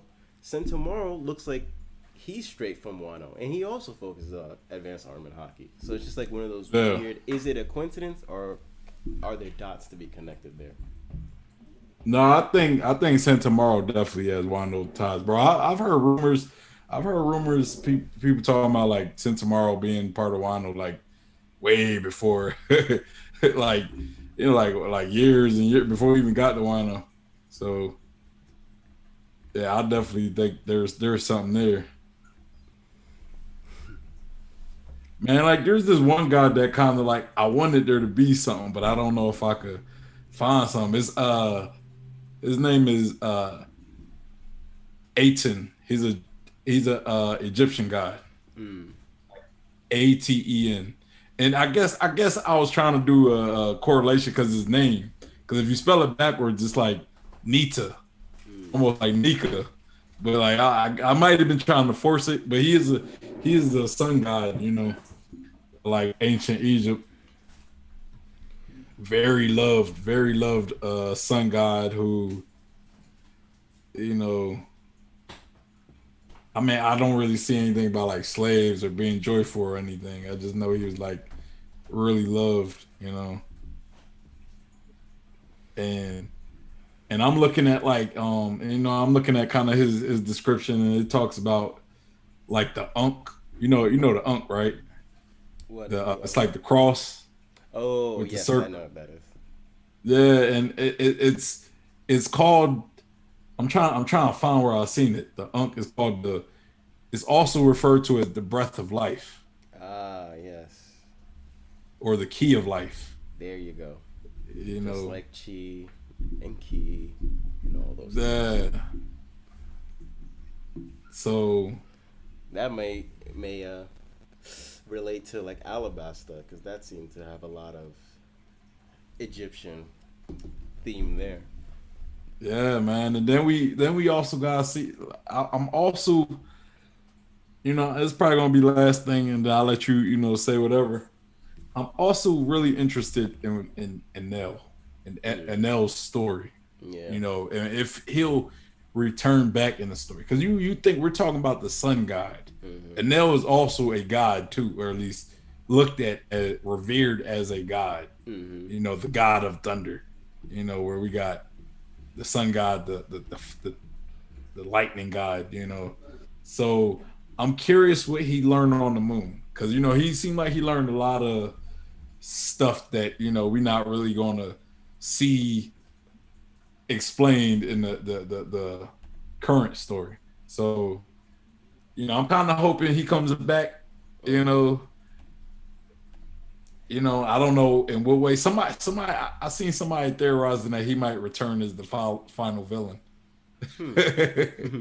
which like they explained it. Yeah, huge doubts, but that'd be interesting. Yeah, I it guess would be interesting. With that, I'll just transition that into a video recommendation, which is, if anybody hasn't checked out, you should check out my video about Apu and why I believe his abilities utilize Conqueror's Haki. That sort of brings in your topic of Haki mixing into stuff. If you look at the sun god, they say that he like sings, he like brings music and stuff like that. Music and sound is gonna play a big role in understanding Haki and in One Piece because, like we said, Skypiea, there's a lot of hidden gems in Skypiea that's gonna play off.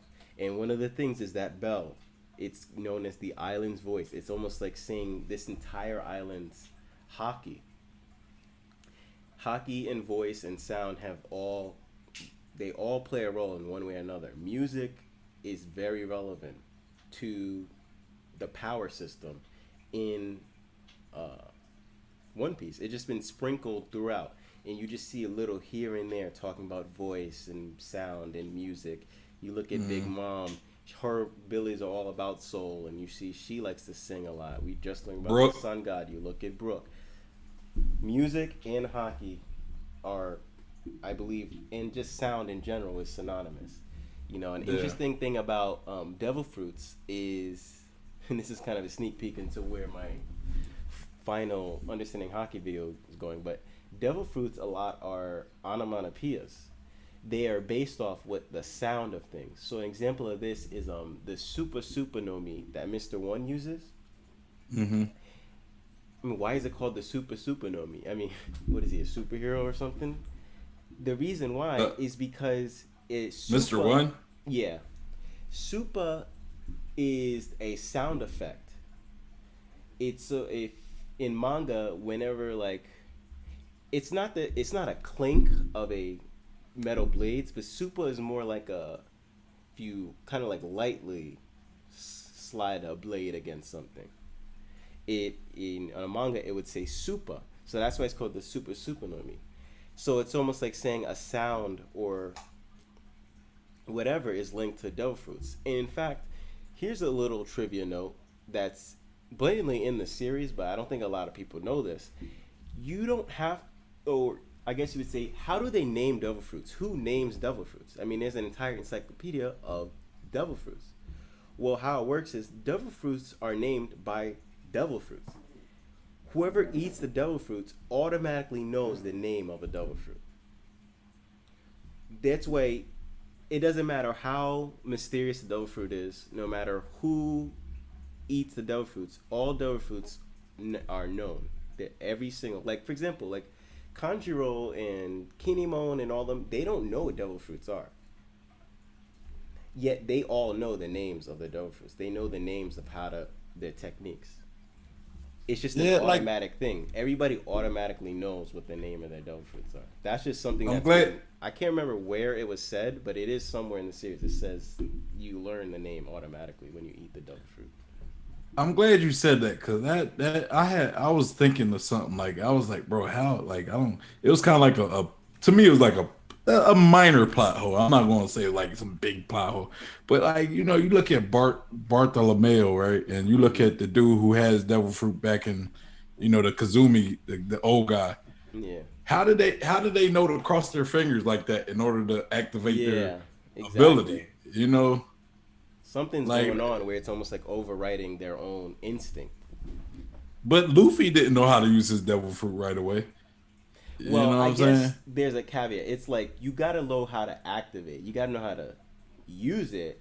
But for Luffy, it's like he wasn't learning how to stretch. He already knows how to stretch. He's learning how to actually be good at stretching. Yeah.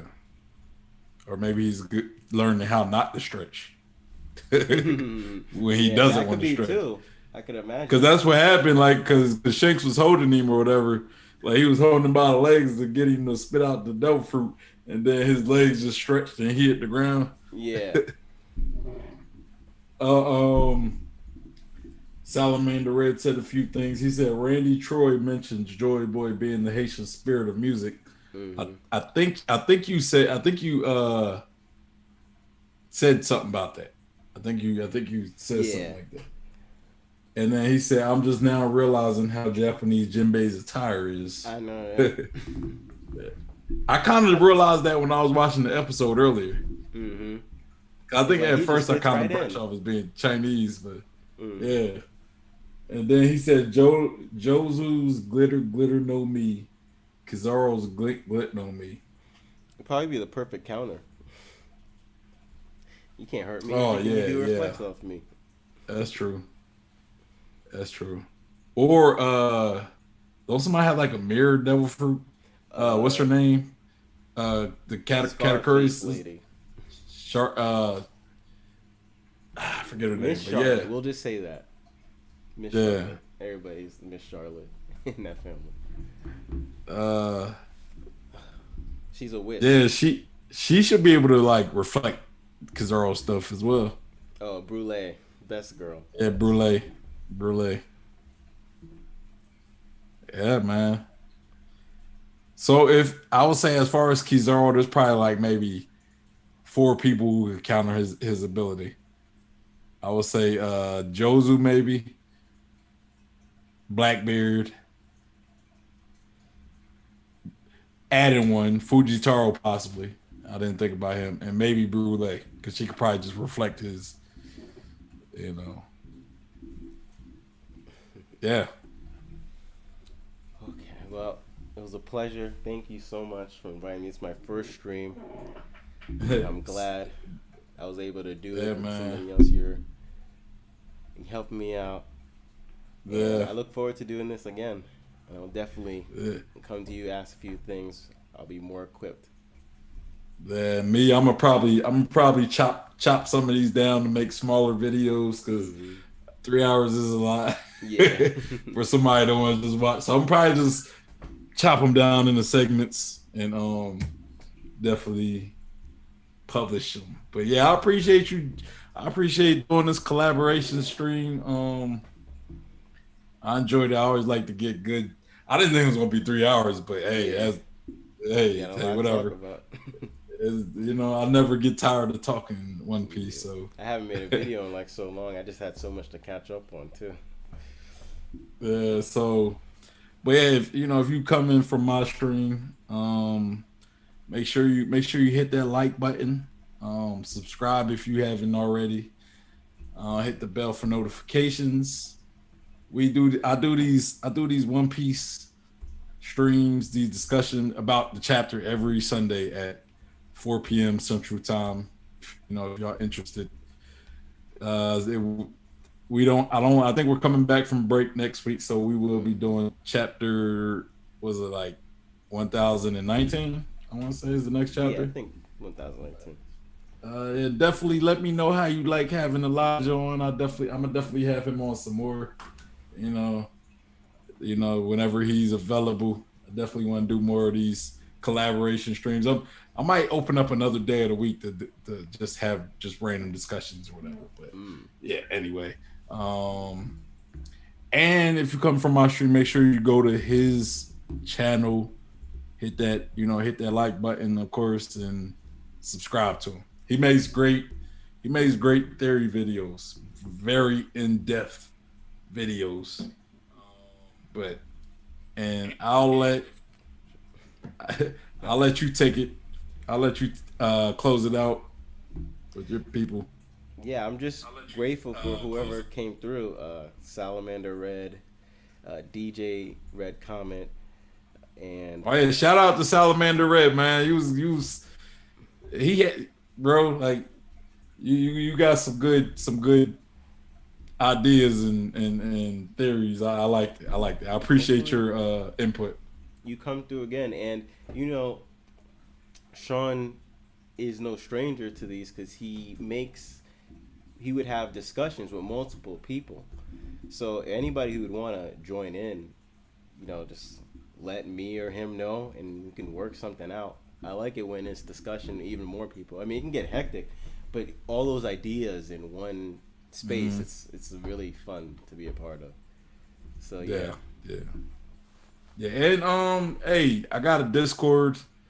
I don't know if Elijah want to put the Discord in his things, but it's definitely, if you go in my description, I got a One Piece Discord where we just talk One Piece.